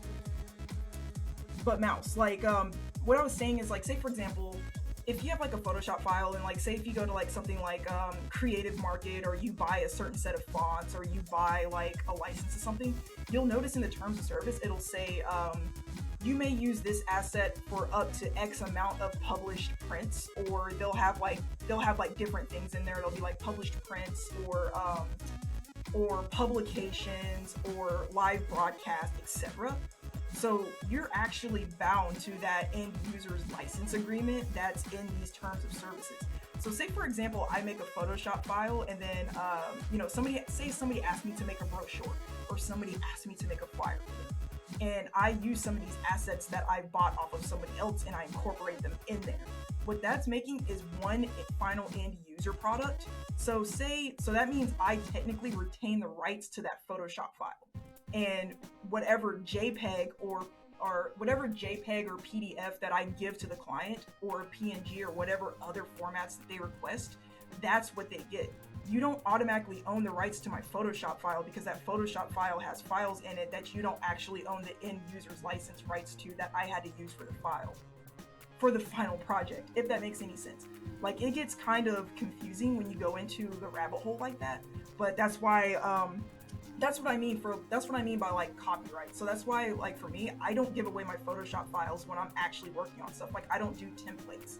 If somebody asks me to do something for them, then you get the final end product of what I use. So I know like some people will pitch a fit about not getting the Photoshop files, but that's like me walking into a bakery and saying, I want you to make me a carrot cake. And then I come back like a couple of hours later and pick up my carrot cake, and then I get mad and say, oh, you didn't include the ingredients. It's like, no, you didn't purchase the ingredients. You didn't purchase my secret recipe. You purchased the cake that came from my secret recipe. So that's pretty much what I mean by like the copyright and what you should be holding. So, and again, like if I were to work for that bakery and I had my own secret recipe that I use to make carrot cakes, and then it's like, okay, if I work for you and I use that there, you're technically allowed to ask for that if I work for you. Versus if I'm just commissioned, it's like I can just give you the cake, and I'm not obligated to give you my secret recipe that my grandma from like 6 generations, like my great grandma made 6 generations ago. So I mean, that's kind of like the most basic way I can break that down.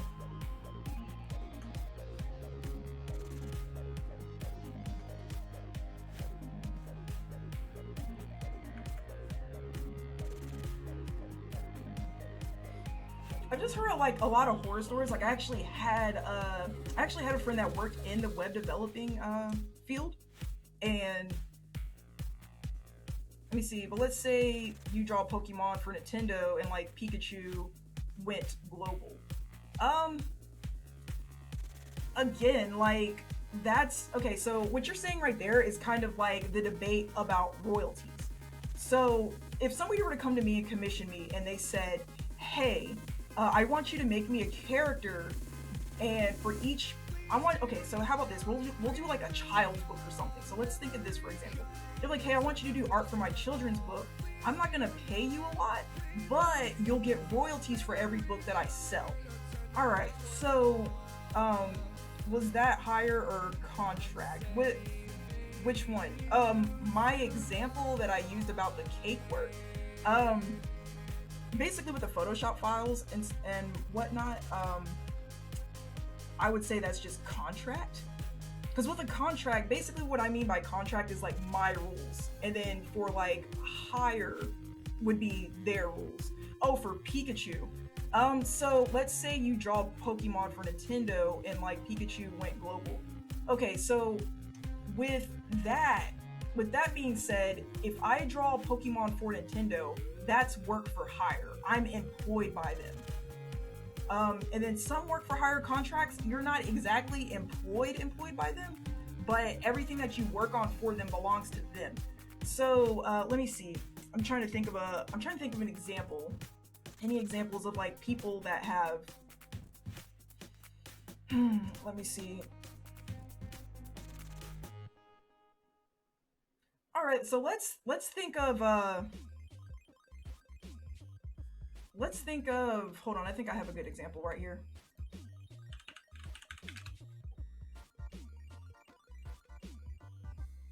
Okay. Yeah, so let's think of this. Exactly, Blade. You get it, Blade. Yeah, so if you work for the company, all the assets belong to that company despite you doing it for them. So like let's take Kojima for example. So we know who Kojima is, the guy that made Metal Gear Solid. So he made Metal Gear Solid. And yeah, like Solid Snake is his character. But then like when he got dropped from his company, he doesn't have like the rights to that anymore. He had to go and make a completely new game, Death Stranding. You see this happen a lot of times to actually you see this happen time and time again with different video game developers. Let's take Banjo Kazooie for example. This is a very good example. So when Rare worked for Nintendo, they made Banjo Kazooie. When Rare got bought out by Microsoft, Banjo Kazooie became theirs. So when the old people who originally made Banjo Kazooie wanted to do another game, they were not allowed to do another game of Banjo Kazooie. They had to make new characters and call it Ukulele. So again, like that's what happens when like you're working for a company. If I paid you with a small print, let me see, if I paid you with a small print for a contract, do you own the copyright? Let me see. Let me see. If I paid you for a small print for a contract, do you own the copyright? So here's the thing. When you, let me see if I have an example of this. Yes and no. I would, when I give you the end product, so say if you give me like something to draw like a small print or like a flyer or something, the way like that works with some designers is they're allowed to issue like what you're paying for is the development of the product and the rights to use it. So what you would be paying for is like say if you had me do like a print and that print was going to be run in a magazine. So I would say like okay, for the end product of this, you have the rights to use it in magazines issues 1 through 10 or something like that. However, you don't get my Photoshop file. I keep that. That Photoshop file is my copyright. I'm giving you the end derivative of it to use as your copyright. So no, I don't own your assets. So say if you gave me like a logo or something to use in the file and that's your company logo, small print is the small writing in the contract you can't read, but you sold it. Yeah, so like, and that's why you gotta be careful with contracts and whatnot. So I read whenever I see a contract, I read everything and like, I'll sit there for hours with somebody and be like, hey, can you explain this part to me? Can you explain that part to me? Okay, what happens if this part happens before that? Like, people will get really annoyed explaining contracts to me because again, like I don't like being ripped off. I've been ripped off a lot in the past and I'm really cautious about everything that I do now.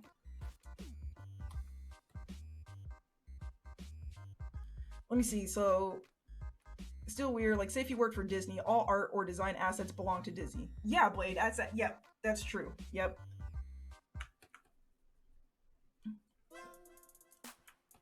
So again, like that's why I just prefer to do graphic design like on a contract basis, like a contract that I made so people can see like my terms and my conditions.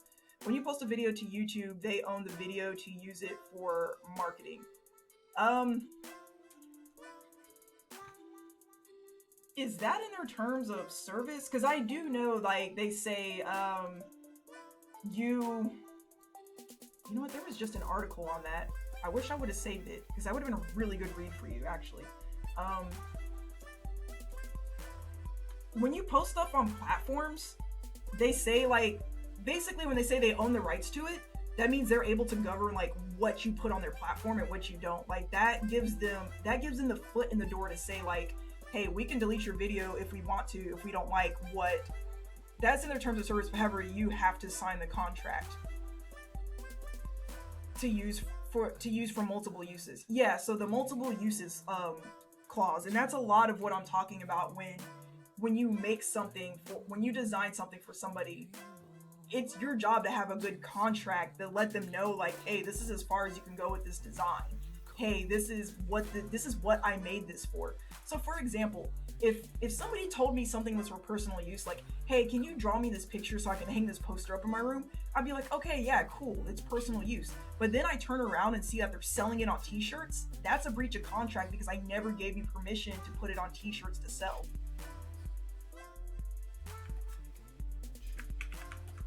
So that doesn't even have to be like a company thing. That can be more of a just like a user to user experience, or when you have like when you're just dealing with one-on-one with normal clients.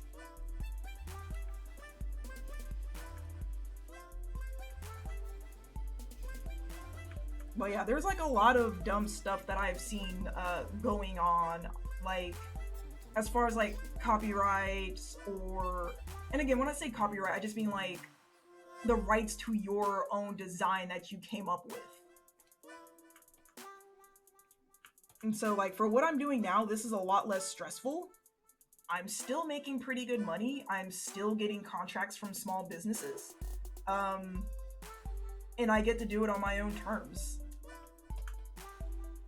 So that's why I prefer to be a freelancer as versus work for hire or an employee.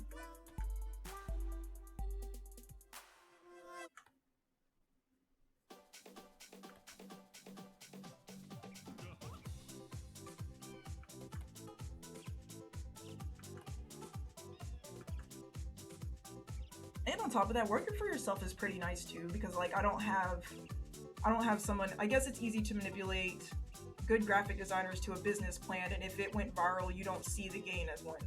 Um, it, exactly. Oh yeah, like but back what I was saying with royalties. Like, say if somebody was like, okay, I'm gonna do a children's book. I need you to do the cover for my children's book. I'm like, okay, and then say like they don't owe me, say they don't give me like a lot of money, and they try to come at me with the whole. So here's the thing: this is a contract job. This isn't work for hire. This is contract, and this is how you can also get screwed out of money. Excuse me. This is how you can also get screwed out of money on the contract side as well. So like, say someone's like, okay, I'll give you royalties. So for every book that I sell, I'll give you 10% of that profit that I made. So here's my issue with that. One, even if you sign a contract, how do you know how many they sold? How do you know how well it's doing? And then on top of that, it's like, how do you know that this product is even going to sell? So YouTube has a huge clause on using videos for marketing purposes. Addition, they usually don't take videos on their platform for marketing. That is true. So YouTube, you specifically have to state now, like if you go into YouTube and you're uploading a video, you specifically have to state this video contains sponsored products. And you have to clearly put in your description what is actually sponsored and what is not. And then you also have to put like if you are marketing it or not. So there's like a lot of clauses that you have to do. And again, like I read through a lot of them. So yeah, Blade, you're definitely right about that.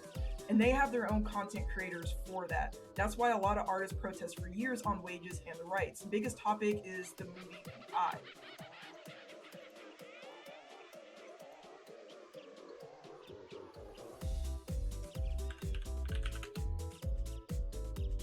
Let me see. Oh wow, I actually have not even heard of that movie. Video mobile games can go top or flop without the royalties, like you said. Exactly. So it's a gamble that you have to take.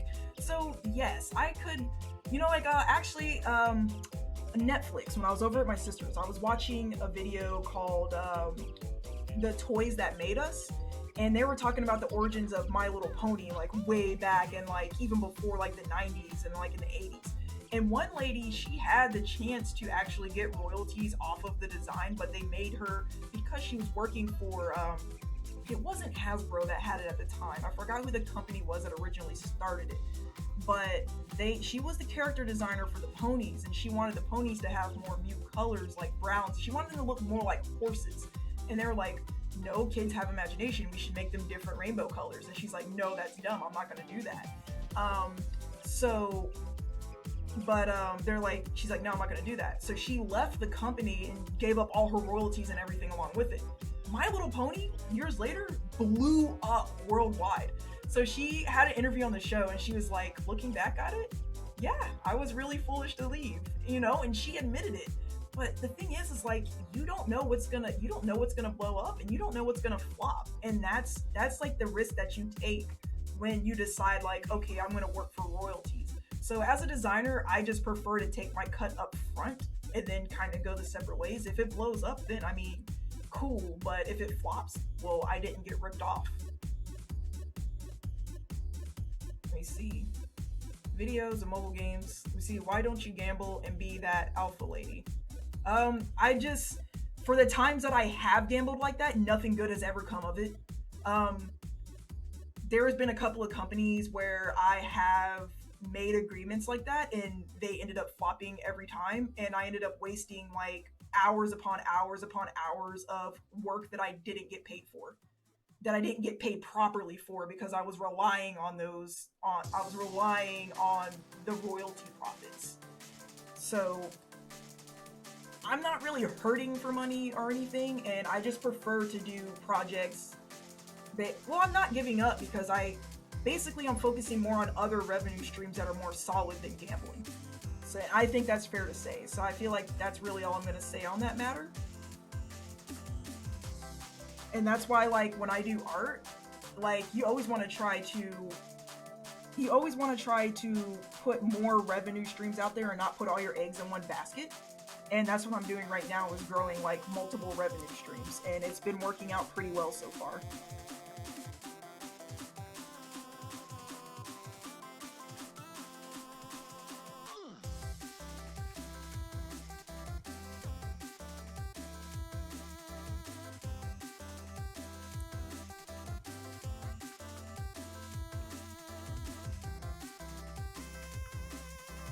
But also, working for hire doesn't guarantee you royalty either. Because, oh yeah, so the story about my friend that worked at he was in the web design and coding industry. He made a script that consolidated the desk work. So basically what was happening is they had this one person go through a bunch of files and plug in a bunch of numbers to get certain projections. This guy made his own script to do all of that for him, so he didn't have to spend as much time on it as that lady did. But because he worked for the company was like, hey, you need to upload that script to our server so we can use it. He didn't get paid any extra for making a script that made everybody's job easier, because he worked for that company. So again, like, that's the kind of stuff that kind of gets on my nerves. So yes, I would be more open to taking risk if there weren't so many scummy people out there. And that's another reason why I don't really like working for hire or trying to find ways to make, like, if I'm employed somewhere and there's like something that they could be doing to make their job easier or whatever, I'm keeping that to myself, because I know you're not going to pay me any extra for this really cool script that I made. And I've actually seen it time and time again. And even like another job that I did work, like I did something that made like the work process easier or whatever, and they literally have people in corporate that write these rules and stuff like that, but they're like, oh, yours is really creative, we're gonna pitch it to corporate. And I'm like, yeah, no, because the last time somebody did that, they didn't get paid for it at all. They just stayed on their exact pay grade. Can I just make a comment? I hope you don't see it as negative, but stop making excuses and own that job. Alright, so I don't see it as negative, but can you tell me what for what I have right now and everything that I'm doing and I'm actually going to conventions and I actually have monthly jobs coming in and I actually have jobs coming in every month. What am I doing wrong outside of not wanting to work for hire? What am I doing wrong outside of wanting to work from home and not wanting to go to an office?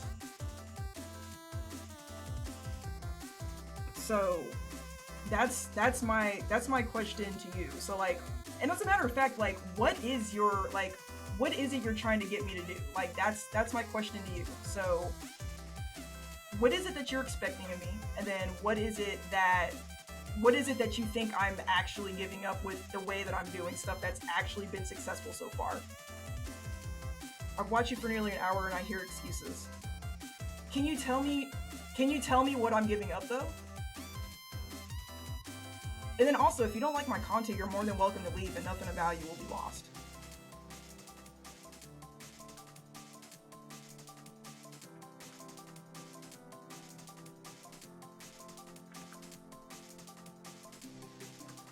So I'm actually not disappointed in my client base right now. And so I like being a freelancer. If you like working corporate, that's cool. I like being a freelancer. So just agree to disagree. Like, there's literally no reason to come on my stream and like get pissy over me not wanting to leave freelancing. Like that doesn't make any sense to me. Like, people have different ways. Like, yeah, there are plenty of destinations on there. There are plenty of ways to get to one destination, but not everybody has to take the same path.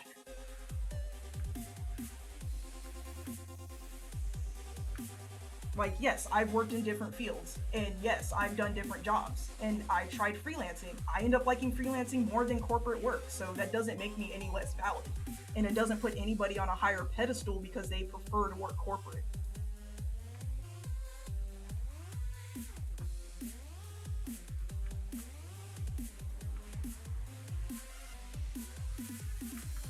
So for anybody else that's actually watching the stream, if you want to do freelance, you do freelance. Don't let anybody ever tell you that what you're doing is wrong because you do something that you're comfortable doing. There's nothing wrong with freelance work. It's perfectly fine. I see a lot of successful people that I follow on Twitter that do freelance work, and if it's less stressful for you, then go for it.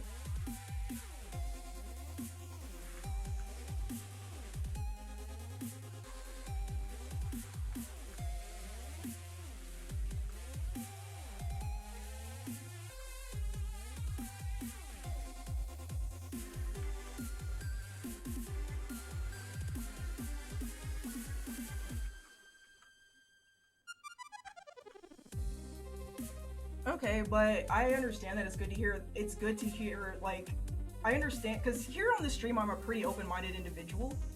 You can ask any of my viewers, like, I'm really open to other opinions and stuff like that. But it's like, if I've done something and I've said, hey, I've tried this way before and I didn't like it, and then I decide to go a different route, and then it's just like, and then I get criticized for going a different route. What is this song? It's called No Yoshi's Allowed by Benjamin Briggs. He does like a lot of cool video game remixes.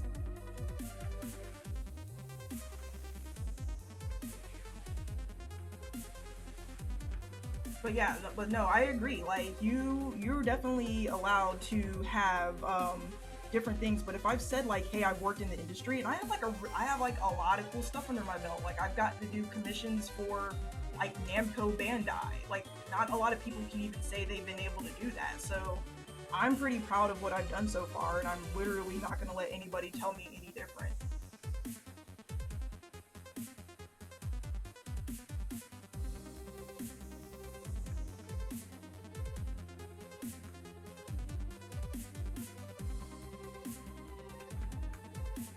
Now, if you have any other questions, I'll be more than happy to answer that. But as far as like my choice to be a freelancer, I am kind of done discussing that with you. That's okay with you.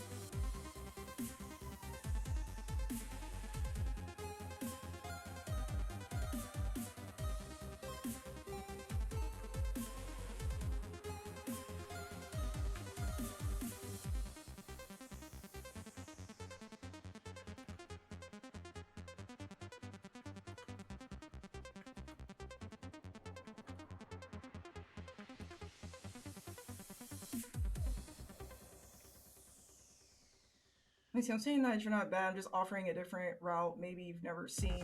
Okay. But what I'm telling you is like, at the very beginning when you asked, like, hey, do you have experience in the industry? And I said yes, and I've done different jobs in the industry, and I've worked with various advertising agencies and stuff. So I mean, it's like if I've already told you that I've done a particular route and that I prefer another one more, I don't think it's your place to come back and be like, oh, you should totally go back to the route you didn't like doing.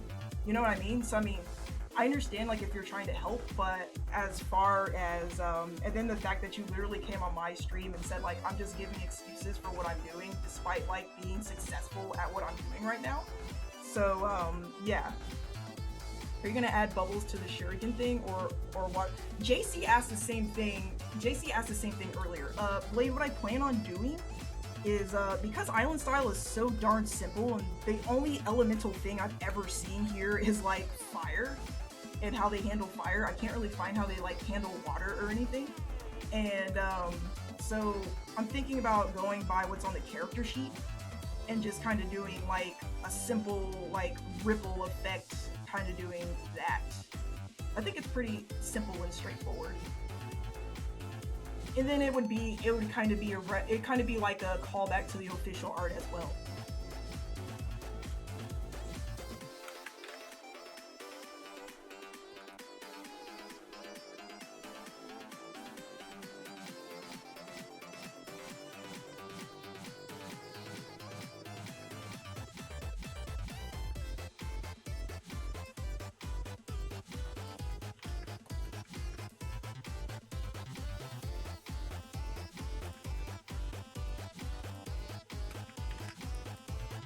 So we're gonna kind of jet through this.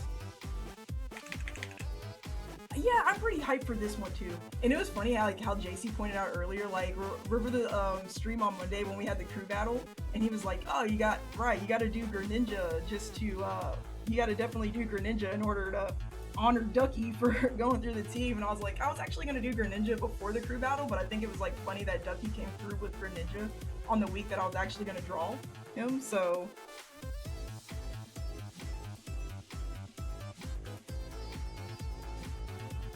I gotta show this one to Ducky when I'm done, for sure. I think he'll really like it. And when I get a keychain made, I'm gonna give Ducky one as well, because if it wasn't for him, I would definitely not be where I'm at.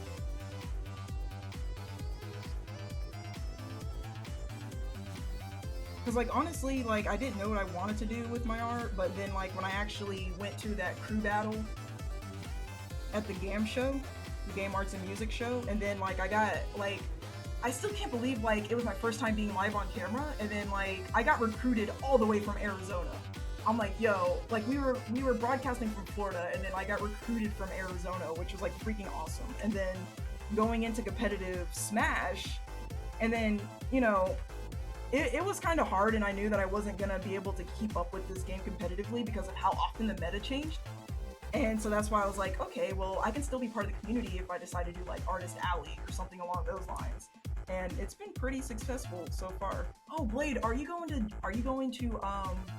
CEO Dreamland?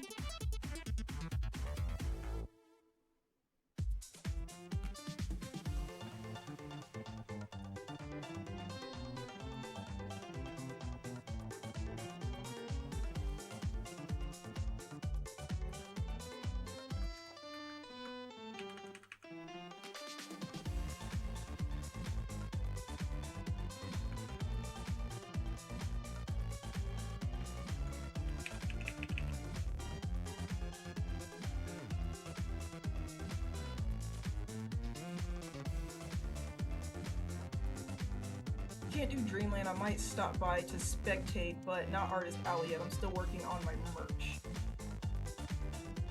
Hey Mouse, you're okay. I just needed you to understand that like one person's experience is not going to be another person's experience, and that it's never okay to just discredit what somebody else has already been through. So like I forgive you, and like your apology, like it's cool, but don't ever like come on my stream again saying that I'm making excuses. I can understand if I was like drawing and spinning my wheels and I wasn't going anywhere and I wasn't getting contracts and like I wasn't making money. I can understand that. But if somebody is like building their business and it's small and they're literally like they have growth every month and they're taking baby steps, like it's not nice to come and just like step on like all the hard work that somebody was doing. And I hope you don't ever do that to anybody else. But no, it's cool. I definitely understand.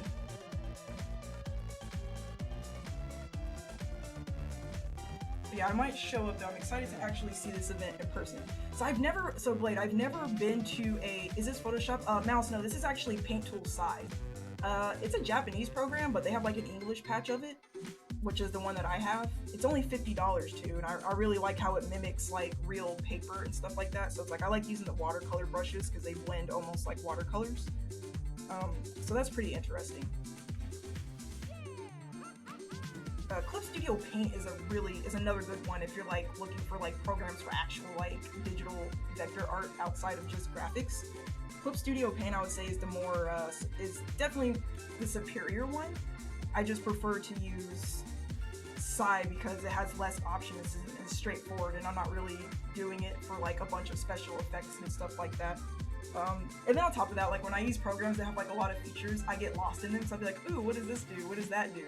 So when I'm on a time, when I have myself on a strict time limit of when I have to have stuff done by, I kind of just, I stick to a more basic program so I can just keep a straightforward view on things. Yeah, so if I get accepted to Dreamland, it's gonna be my first time seeing that event in person too. So again, I've only been to like 2 regular CEOs.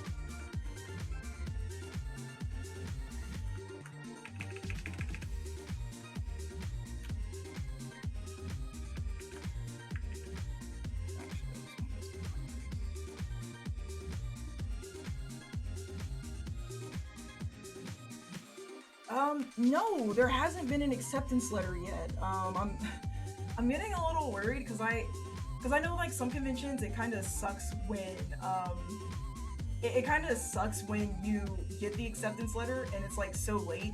CEO has been pretty good about getting them to you early enough, but I've seen like other conventions where people are like, oh my god, I just got the acceptance letter a week before the convention, and it's like, and all the hotels around the convention are booked. It's like, yo, that sucks. I know like Jabali is like super busy getting everything prepared and stuff. I'm sure he'll do the acceptance letter soon.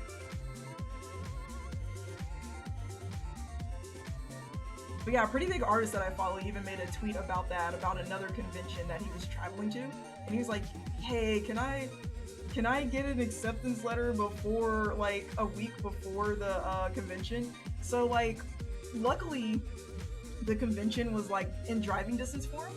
But could you imagine getting an acceptance letter so late and then all the plane ticket sales have already gone up? I'd be like super sad.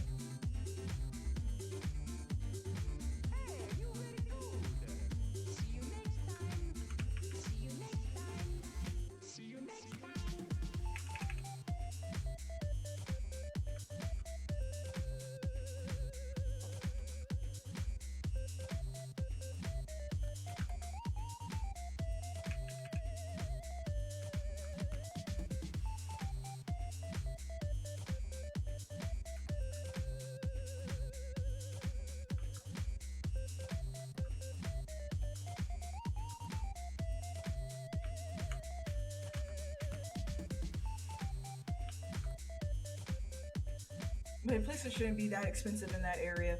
Yeah, no, I'm actually really excited. And again, like Orlando's driving distance from me, so I don't have to like I'm probably like 2 hours out from the venue maybe.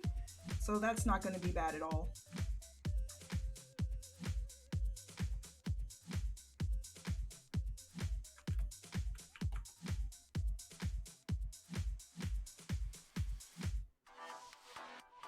So I mean, it's like a 20-minute drive for me. Yo, that's what's up.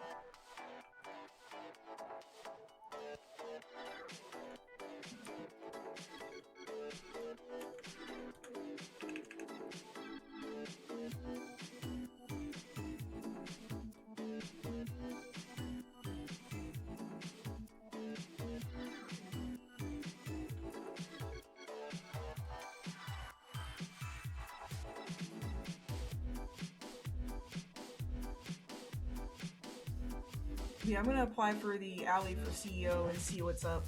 Yeah, I know like CEO had a lot because it seems like Dreamland, because the space is smaller, it seems like they have less, and so yeah, that many artists aren't gonna be chosen for Dreamland.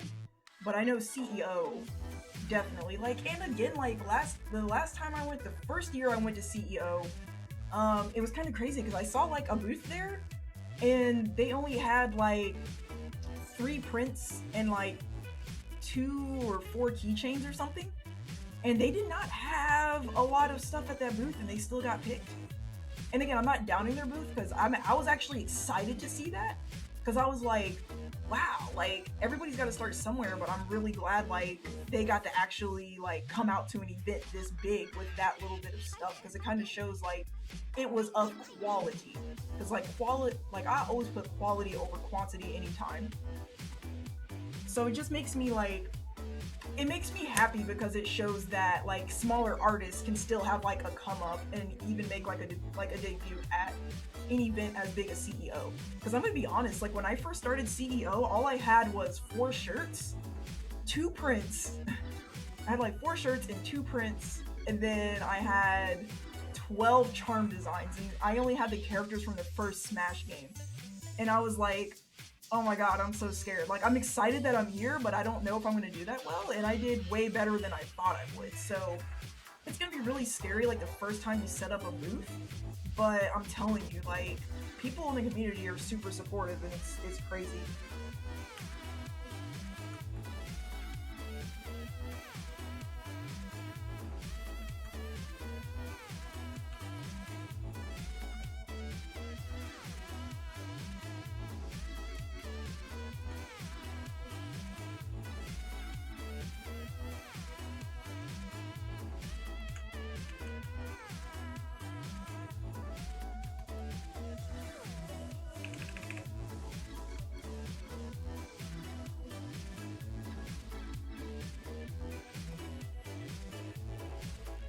Yeah, it was pretty neat. Like I actually made my table booth. Like the first CEO I was at, I made my table booth back in like on day 2. The second time I went to CEO, I made my table booth back in like 2 hours. 2 hours on the first day. So yeah, like CEO, like the main one is like it's popping.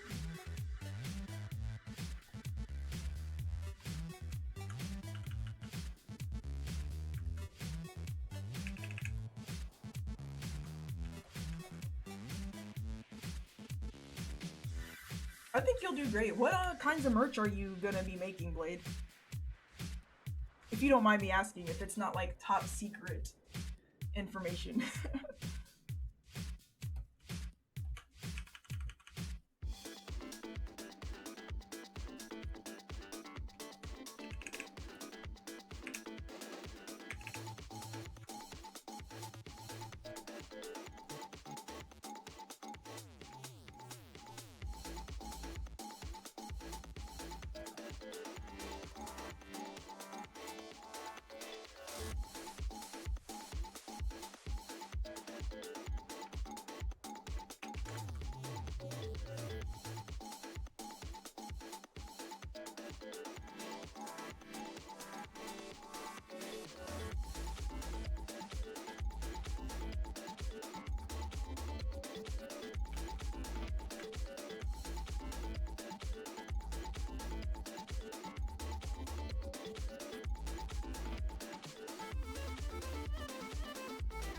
Wait, were you talking to me?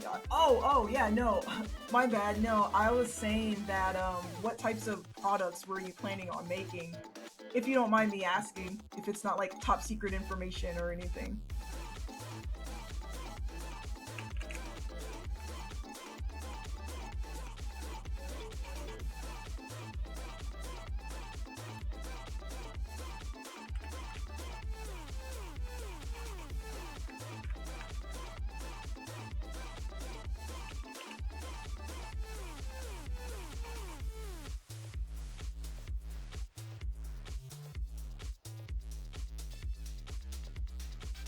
Mostly prints and some canvas work. Okay, cool. I'm actually looking at getting like one of those little button press machines Like, I found one on Amazon, and it's, like, really neat looking. Like, actually, I'll show it to you. Hold on.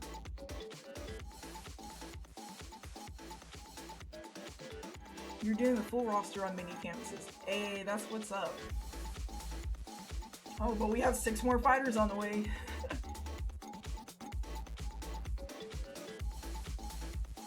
Hold on a second.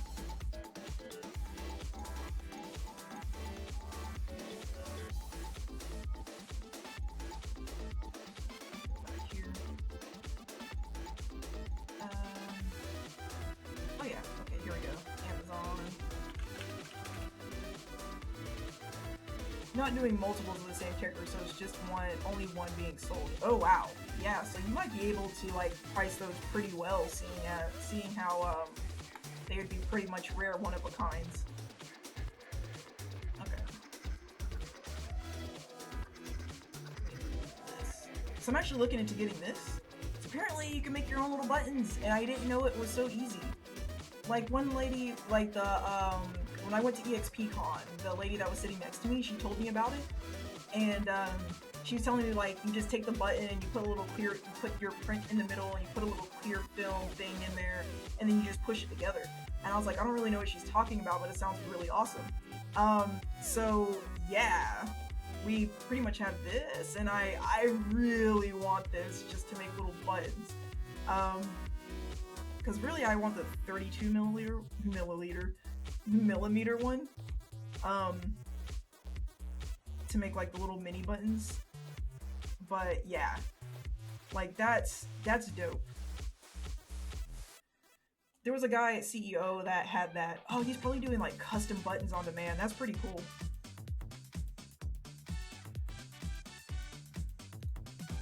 I got a couple of buttons from him. Cool, cool. Like, I know like doing custom stuff on spot is like super hard. My friend that runs a creative workshop, and she was doing like custom skins for, or custom vinyl stickers for the GameCube controllers and stuff. She was doing all that stuff on spot, and like her booth was popping. Like she was like backed up. She had lines of people waiting on her, and I was like, wow, that really sucks that the lines are backed up like that and that she can't work fast enough. But at the same time, yo, let's go. I am super proud that she has that many customers. Like, I was so happy for her. On the final night, I had already made, like, the amount of money I made, I was pretty much happy with. And I was like, okay, I pretty much hit my goal. So I left my booth and I went over to help her. And she got caught up, like, towards the very end. But yeah, like custom stuff is like custom on-spot stuff is like where it's at. And you know, I told her, I was like, yo, the fact that you're like the only one doing like custom vinyl stuff here, I'm pretty sure nobody like would even bat an eye if you rose the prices. And it was funny because like I don't think she had her prices posted for like extra colors. All right, JC, that's what's up. You have a good dinner, and I will see you on Monday. But yeah, so I was like really happy to see how popular her vinyls were getting, and I don't think she had the actual prices posted for multiple colors. So she just like looked up and then blurted out a random price, and the guy didn't even bat an eye. He was like, "Oh, okay, yeah, cool, I'll pay that." And I was like, "Yeah, see, I don't think anybody would care if you rose the prices because your work is really fire."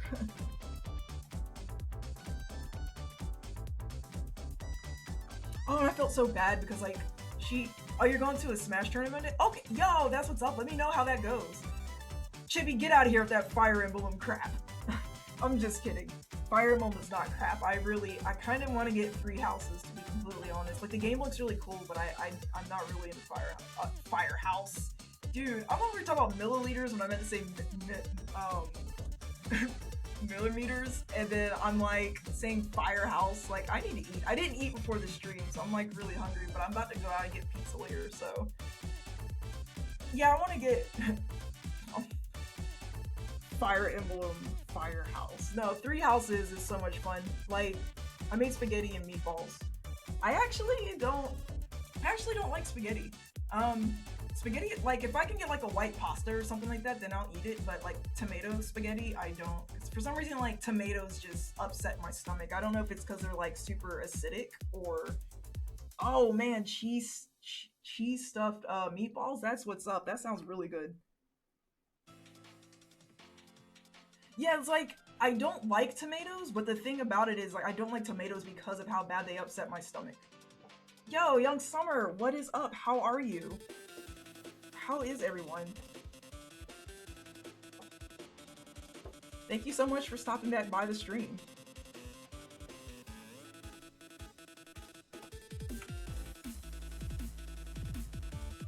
We are doing good. We are slowly coming along with this Greninja art.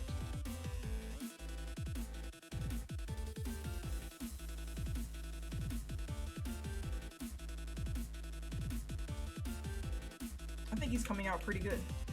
I like him. I really like working with blues in this style because I think like blue, green, and yellow are like a really good color combination here.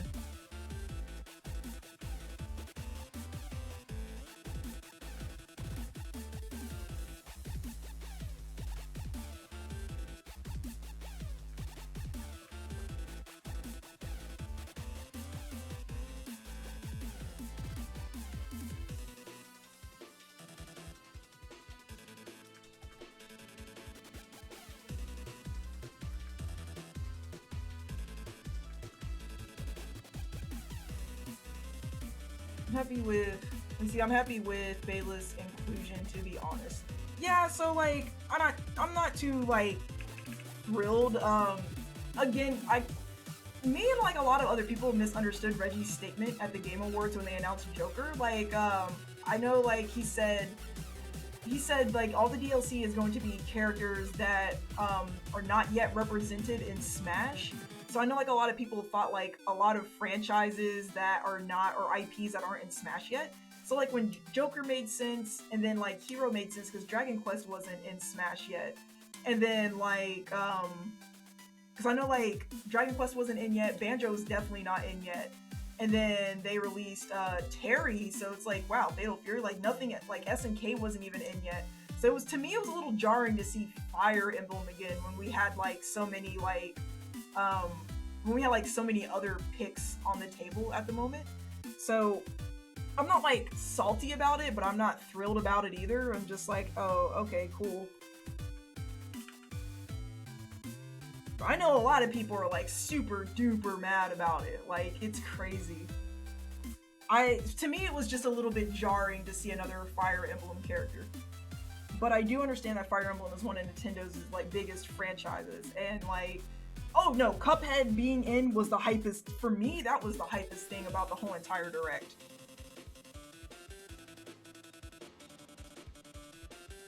See, I was gonna wrap the stream up around 7:30, but I can go a little bit more because like where I'm going is not that far from my house. So,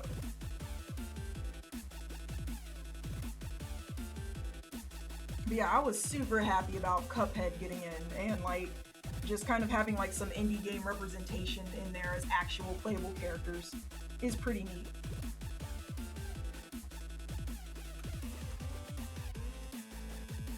See, no, you know what? I would play the heck out of the Mii's if they had more skins like Sans and Cuphead.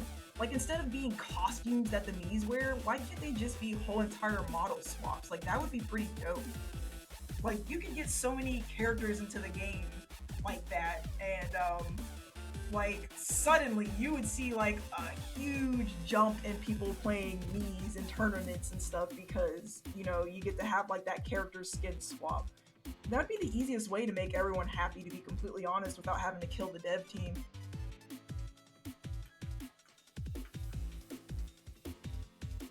Most people would be sad they placed them as Mii's instead of real characters. Uh, yeah, but if they weren't going to get in anyways, then what do you have to cry about? Like, for me, I feel like something would be better than nothing. Because, like, if the other characters are already decided, then what would be, like, the pain of just because the thought of move sets and such, yeah, like I definitely see that. But for me, I would just be happy to have them in. Period. To be completely honest.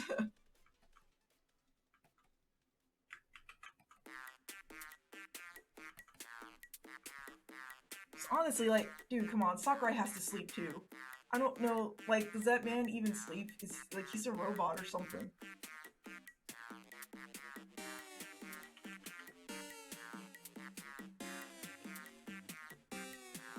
I've returned to the chat. What is up, Peter? What is up? Assassin's Creed skin was actually pretty surprising.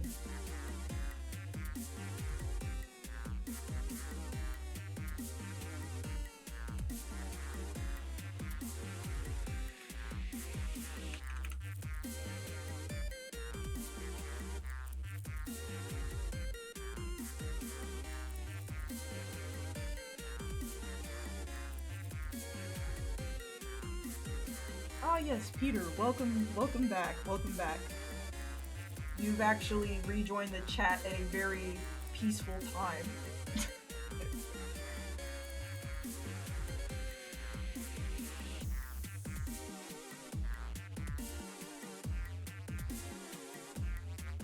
It's so peaceful. Okay guys, so I just want to like apologize. I really don't like showing my teeth on stream. I try to be a very understanding person. But when it comes to defending my achievements and things that I worked really hard towards, you'll see me flip really quick. And I try not to be that way in public or on stream. And if I made anybody uncomfortable on... Dude, I don't know what's up with this mod. Can't say it. That's... I guess. I don't know. That's really weird, but alright. But yeah, so I want my stream to be as welcoming as possible. And again, like, anybody is welcome to comment or ask me about my experience in the work field and ask me like what I'm doing now. But again, like, my choices that I make because of the things that I've been through. And again, like, I definitely apologize if I seemed really mean earlier. But, and I'm actually doing a lot better about staying level-headed when I explain stuff, so I'm actually kind of proud.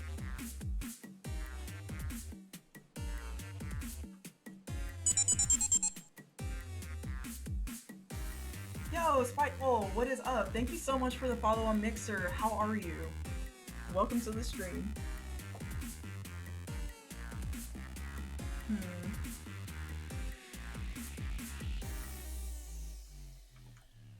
But yeah, like, I definitely don't want to be...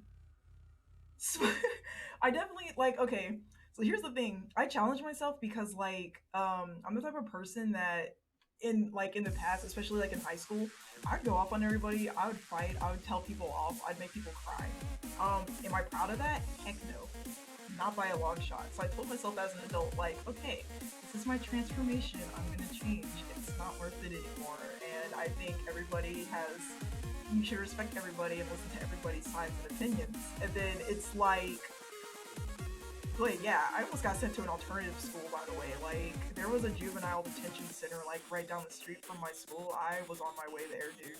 If it wasn't for my mentor stepping in and being like, okay, hey, this is all one big misunderstanding, yeah, I would have been off. Like, but, you know, and I just kind of told myself, like, okay, I want to change. I want to be more of a people person, and I want to learn how to tackle things from a more professional perspective. But my goodness, is it hard sometimes. But...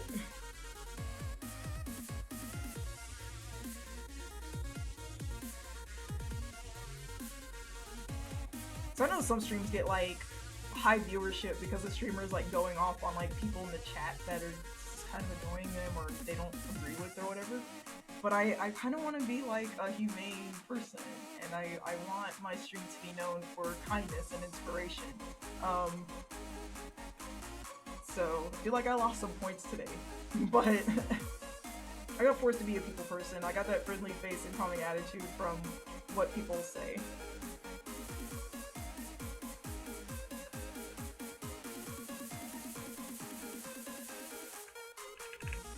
But hey, it's not bad to just be you. Yeah, I know. I know. It's just, there are parts of myself that I don't particularly like, but um, but I will defend if I have to. Every now and then, you got to be true to yourself. That is true.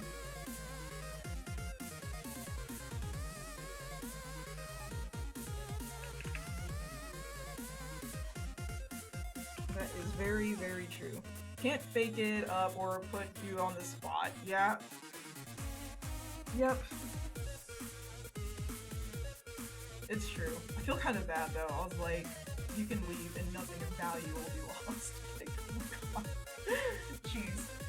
I wish I would have worded that better. But I'm like thinking about it. Like I really wish I would have worded that better. But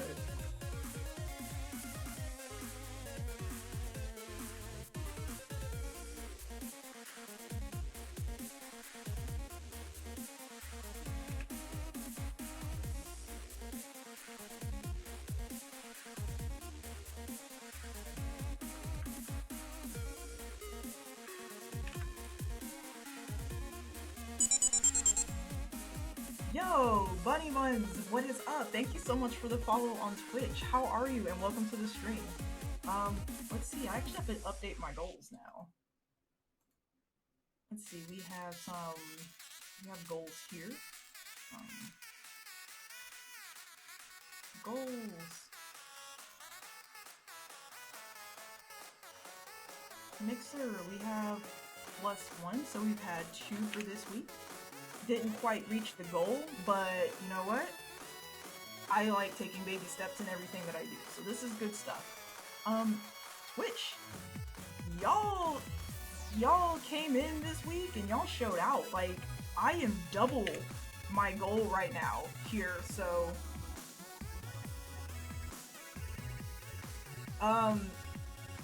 Blade, I did not work on Nightbot yet. I think the only thing I have left to do is to actually invite it into the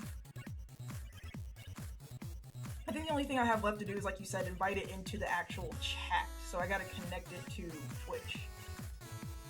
I think that's the only step that I'm missing. Oh, but Blade, you'd probably be happy to hear this. I did not work on Nightbot because I made a Discord server, and I'm still working on it. So that's what I've actually been working on. Nobody has the link to this. Nobody has the link to this Discord yet because I'm still organizing it and typing everything out. I'm following a bunch of artists for inspiration. I'm planning to stream soon on Twitch. Oh, really? Hold on. Let me go throw you a follow. Because definitely, like, I'll definitely love to support a new artist. Alright. Let me come over here. And yeah, if you have any questions about my setup, Bunny Buns, like if you have any questions about the setup or like what programs I use or anything of that nature, like feel free to ask. When I stream, I'm doing it to educate other people who maybe like don't know where to start, and I've actually directed quite a few people on the stream, so don't ever think like you're bothering me by asking questions, because you're not. So if you have anything, then feel free to ask. Like, you're definitely welcome at this stream.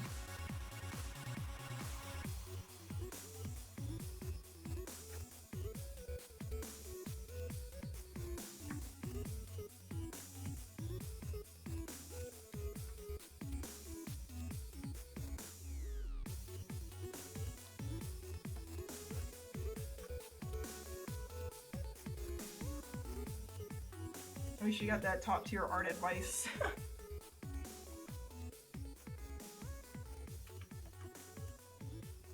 Well, the thing is like art is a journey. Like art is definitely a journey, and everybody's journey is going to be different. And like, here's the thing: even if you don't take the same path that even if you don't take the same path that somebody else takes, you can still have your own type of success as well. Like, what works for one person is definitely probably not going to work for another. And trying to copy somebody else's roadmap is usually what makes people discouraged, because not everybody's gonna like blow up on social media at the same speed as somebody else, or not everybody's gonna get a sponsorship at the same time as somebody else, or not everybody is going to get like followers. Or but the thing is what one thing that you have to know is like when it comes down to the basic core reason why you do art and content, it's got to be because you love doing it. And as for the pages, I plan on making a Discord server too. I have a Ko-fi set up too. Cool. Imagine like water, it flows and moves differently each time each time it encounters something. Yeah, true. Definitely. I like that analogy, Blade. Like, do I have your permission to steal?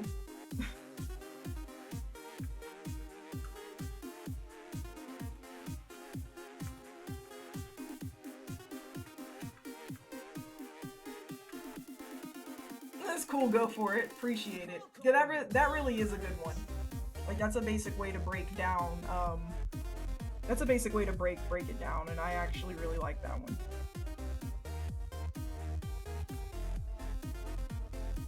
I say random wisdom stuff when I stream. Wisdom Blade. The Blades of Wisdom.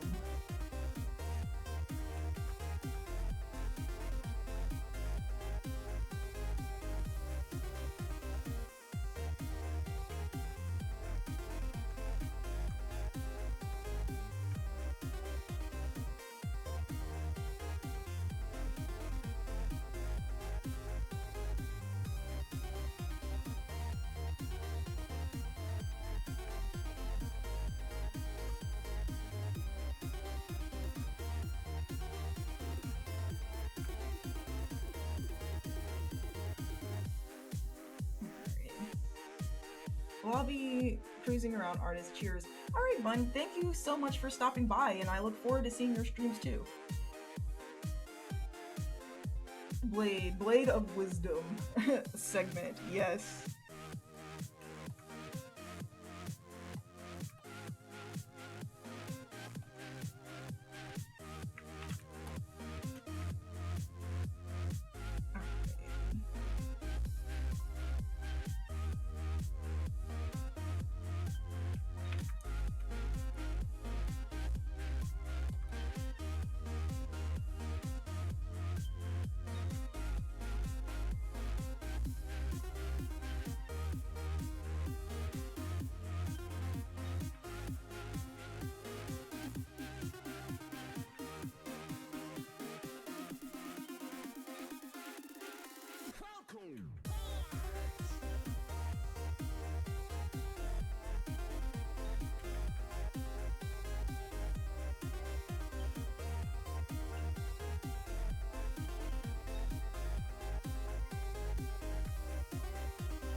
Tongue real quick and then like wrap this up. So with that, I think I want, okay, so pink is definitely gonna have this.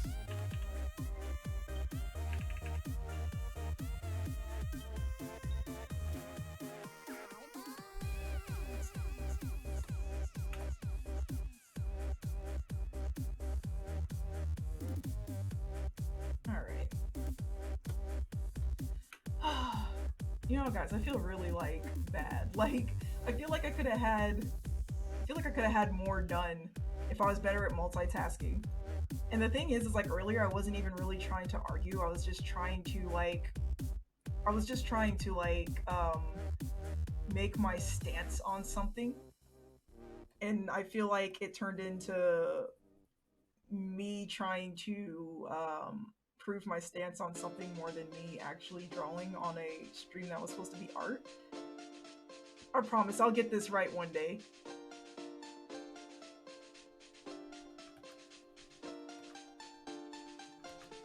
I promise I'll get this right one day. I'll have better social skills and I'll have better multitasking skills.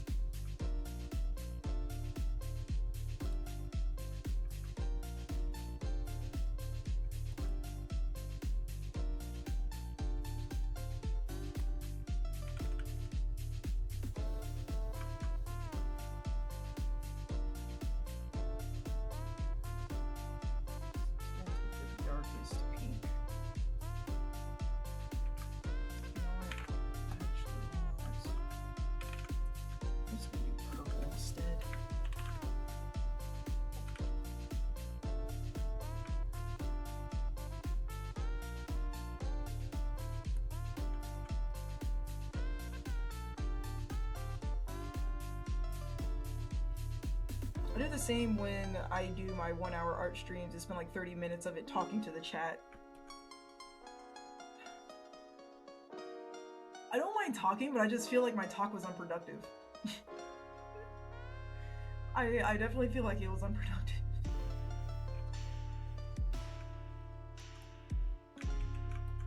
Like, I feel the talk was more of like an argument or a debate.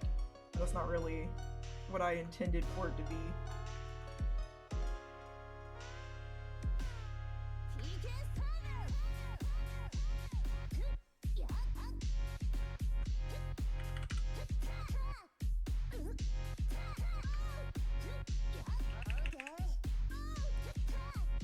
Like, honestly, I think like what I'm gonna start doing in my streams is like, if the topic was discussion that was heavily one-sided, I feel like I learned something new or interesting each conversation here. Oh, really? That's cool. Thank you so much, Peter. Well, it sucks that you missed the conversation, man. I mean, you can go back and watch the VODs once they're done, but yeah, like, it was basically like, it was just two different approaches and two different philosophies to how to approach graphic design and reasons why I don't approach it for like in specific ways. But yeah, my goal is never to belittle other people's ideas. It's just like, if I've tried one way and it didn't work for me, if it worked for you, great. But if it doesn't work for me, it doesn't mean like I'm doing something wrong by trying to find a different way of doing something. Again, like, our roadmaps are never going to be the same, and I don't think anybody should ever expect anybody's roadmap to be the same, like, to theirs.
Too dark though. So the issue of like having color palettes that aren't part of the island styles, like you're kind of left guessing like what accent colors to use here. So I'm just gonna make my own up real quick. Maybe not that dark pink, maybe like a purple or something, like a dark, like a light purple. I think it goes with the purple with the blue.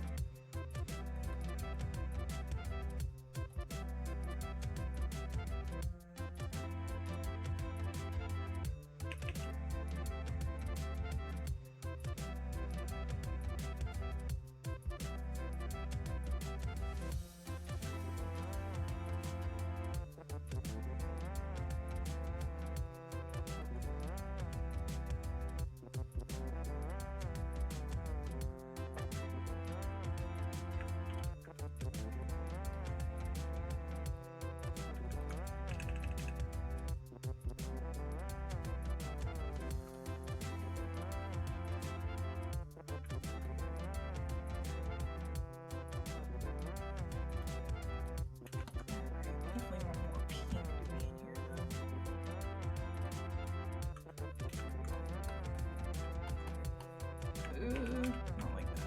We can do that, but not like that. I was just thinking about that today, so it's a shame I missed it. I was looking at another artist's work on a similar project, and I really liked their style and how it was different from mine. I thought, wow, it was cool. How many different ways are there to portray the same thing? Oh no, that's pretty cool. That's pretty neat.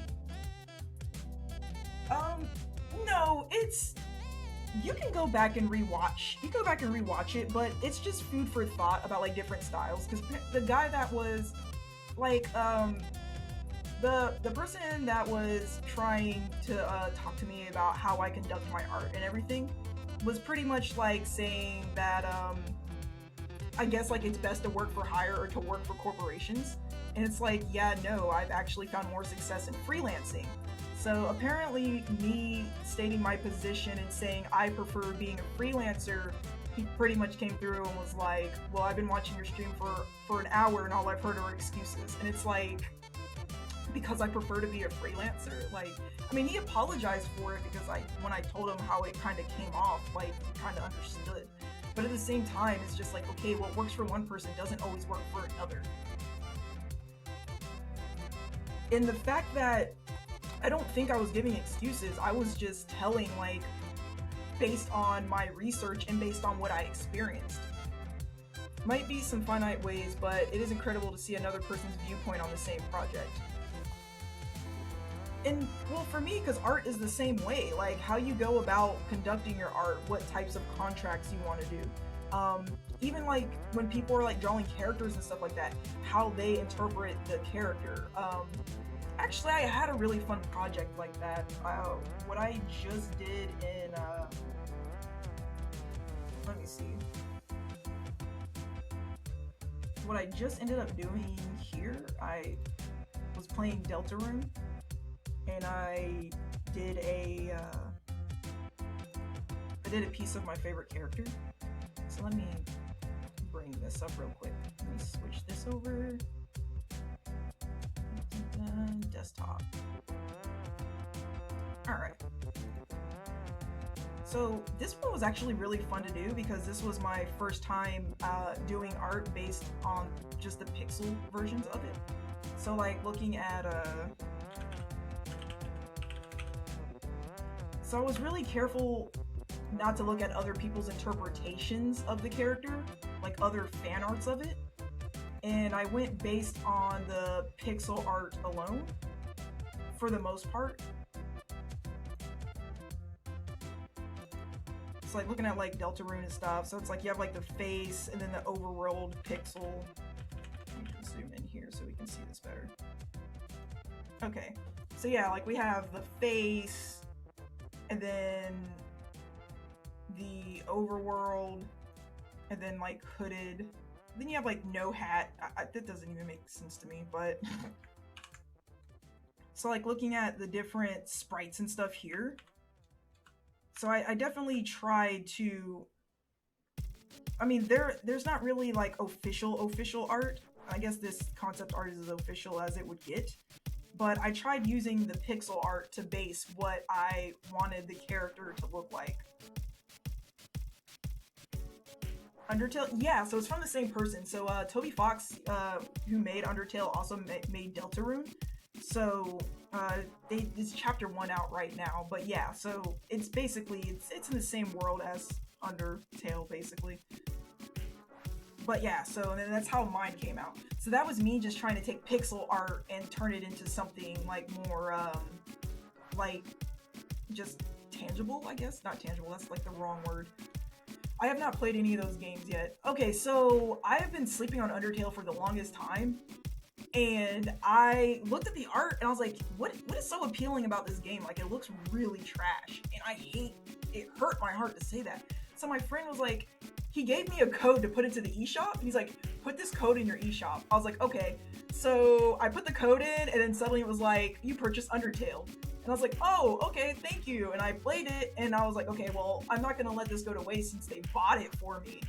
And I played it, and I ended up really falling in love with the game. Like, it was, I didn't go in I actually went in expecting to hate it. Like, because just watching so many people talk about it, and I pretty much thought Sans was a meme because of how people meme him so hard.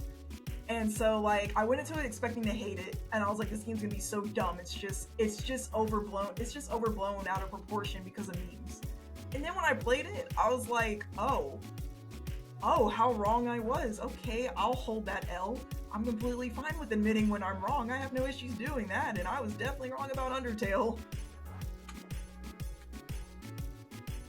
So yeah, Undertale ended up being like one of my most favoriteest things ever. Like, straight up, hands down, I love Undertale.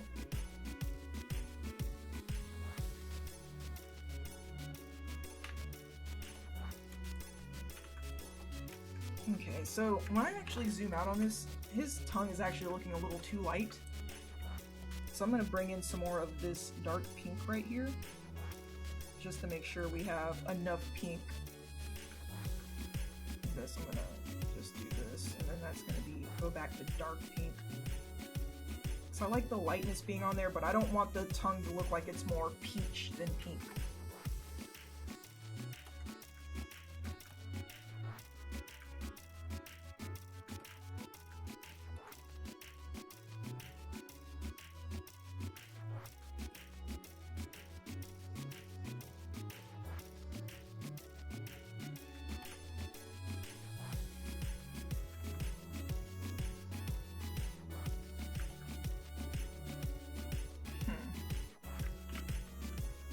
I think that came out, really well. I'm gonna go ahead and save this here.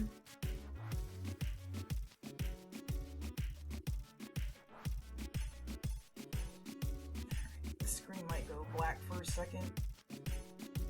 This program is good for drawing, but like the way it manages RAM, especially like when it's trying to save, I don't know, like it just like throws all its energy into saving the file, so you're like kind of looking at it. And if Photoshop were to do that, I'd be like, oh god, it's gonna crash, please save, please save. But if Painttool Sai ever does that, Sai is just like, oh no, it's fine, this is how I always save, and it saves every time. I've never had it crash like that on me before. It just looks like it's going to, but in the background, it's pumping. But it's because like I'm actually working with my canvas. Like my canvas size itself is like 30 by 30 inches. And then I have like all of this other stuff in here as well. And you can see like the memory usage down here is like 53%. But yeah, like the program is actually pretty darn stable. Like it looks like it's gonna give you a panic attack, but I'm telling you, like, I don't remember the last time Sai has ever crashed on me. Like, the only time Sai crashed on me is when I had, like, over, like, 500 layers in one picture. Yeah, the file size I work with are pretty much gigs. Let me see.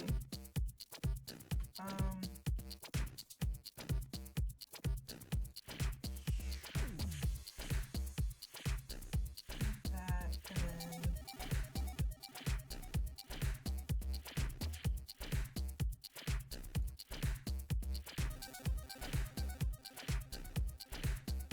Okay, so that's in the content folder. I wonder how big the files are actually, because I know like if I try to open these files in,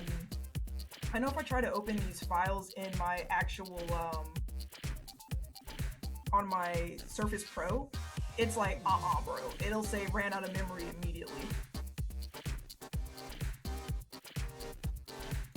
Yeah, I'm looking at the Sai file size right now. Well, I'm looking it up. I gotta get to the folder.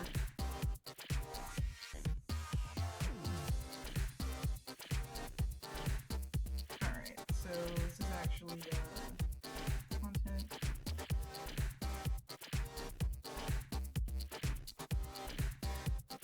Hey, Barbarella, wanna frisk me?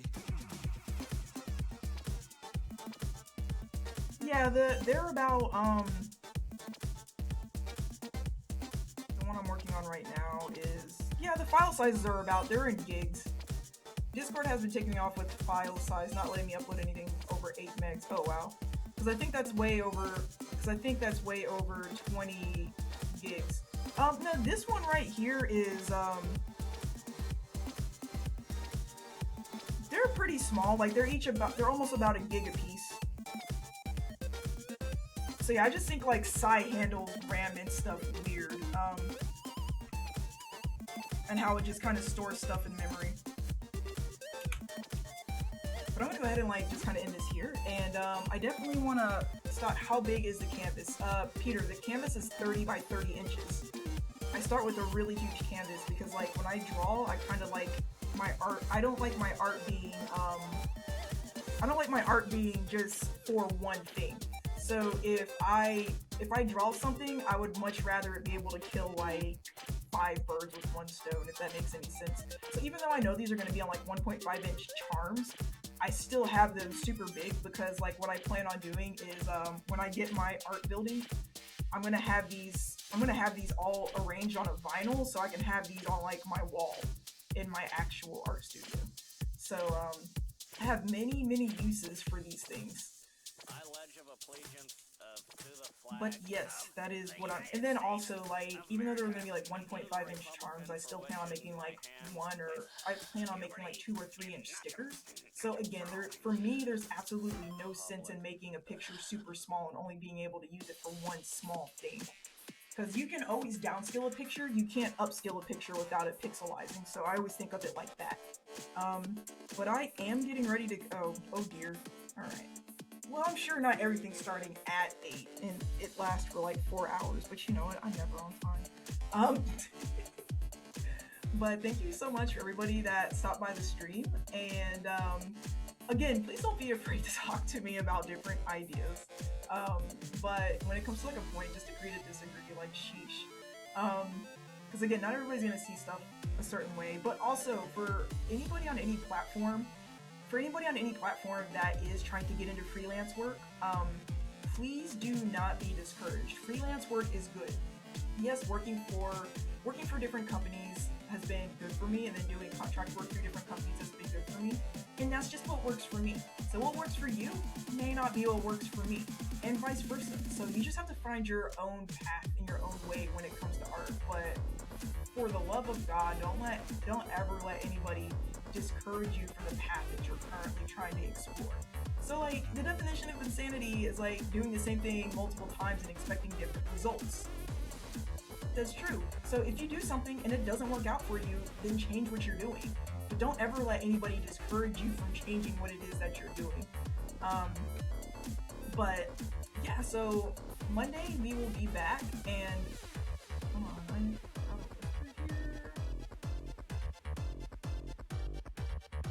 oh, cool. Okay, so on Monday, I'm gonna see if I can work. I'm gonna see what I can work out. But I actually just had another streamer ask me about a Smash crew battle. So if y'all are interested, if that's something that we're gonna do every Monday, I wouldn't mind that. So like we can do like half arena battles and half crew battle or something like that. So that would be pretty fun. So I'm gonna set that up and then get all the people together. And I do have a Discord server this time, so it's gonna be great. So yeah, so Monday is gonna be more Smash, and then this Wednesday I definitely will have a Digimon stream, so we will do more Digimon battles. It's definitely you. I haven't really trained my guys up any, but I'm gonna have to get Smash next month. That's what's up, man. But I'm gonna go ahead and end the stream here, and I definitely want to wish everybody a happy weekend. So we'll be back to do this the same time, same day. So y'all have a good night. Bye.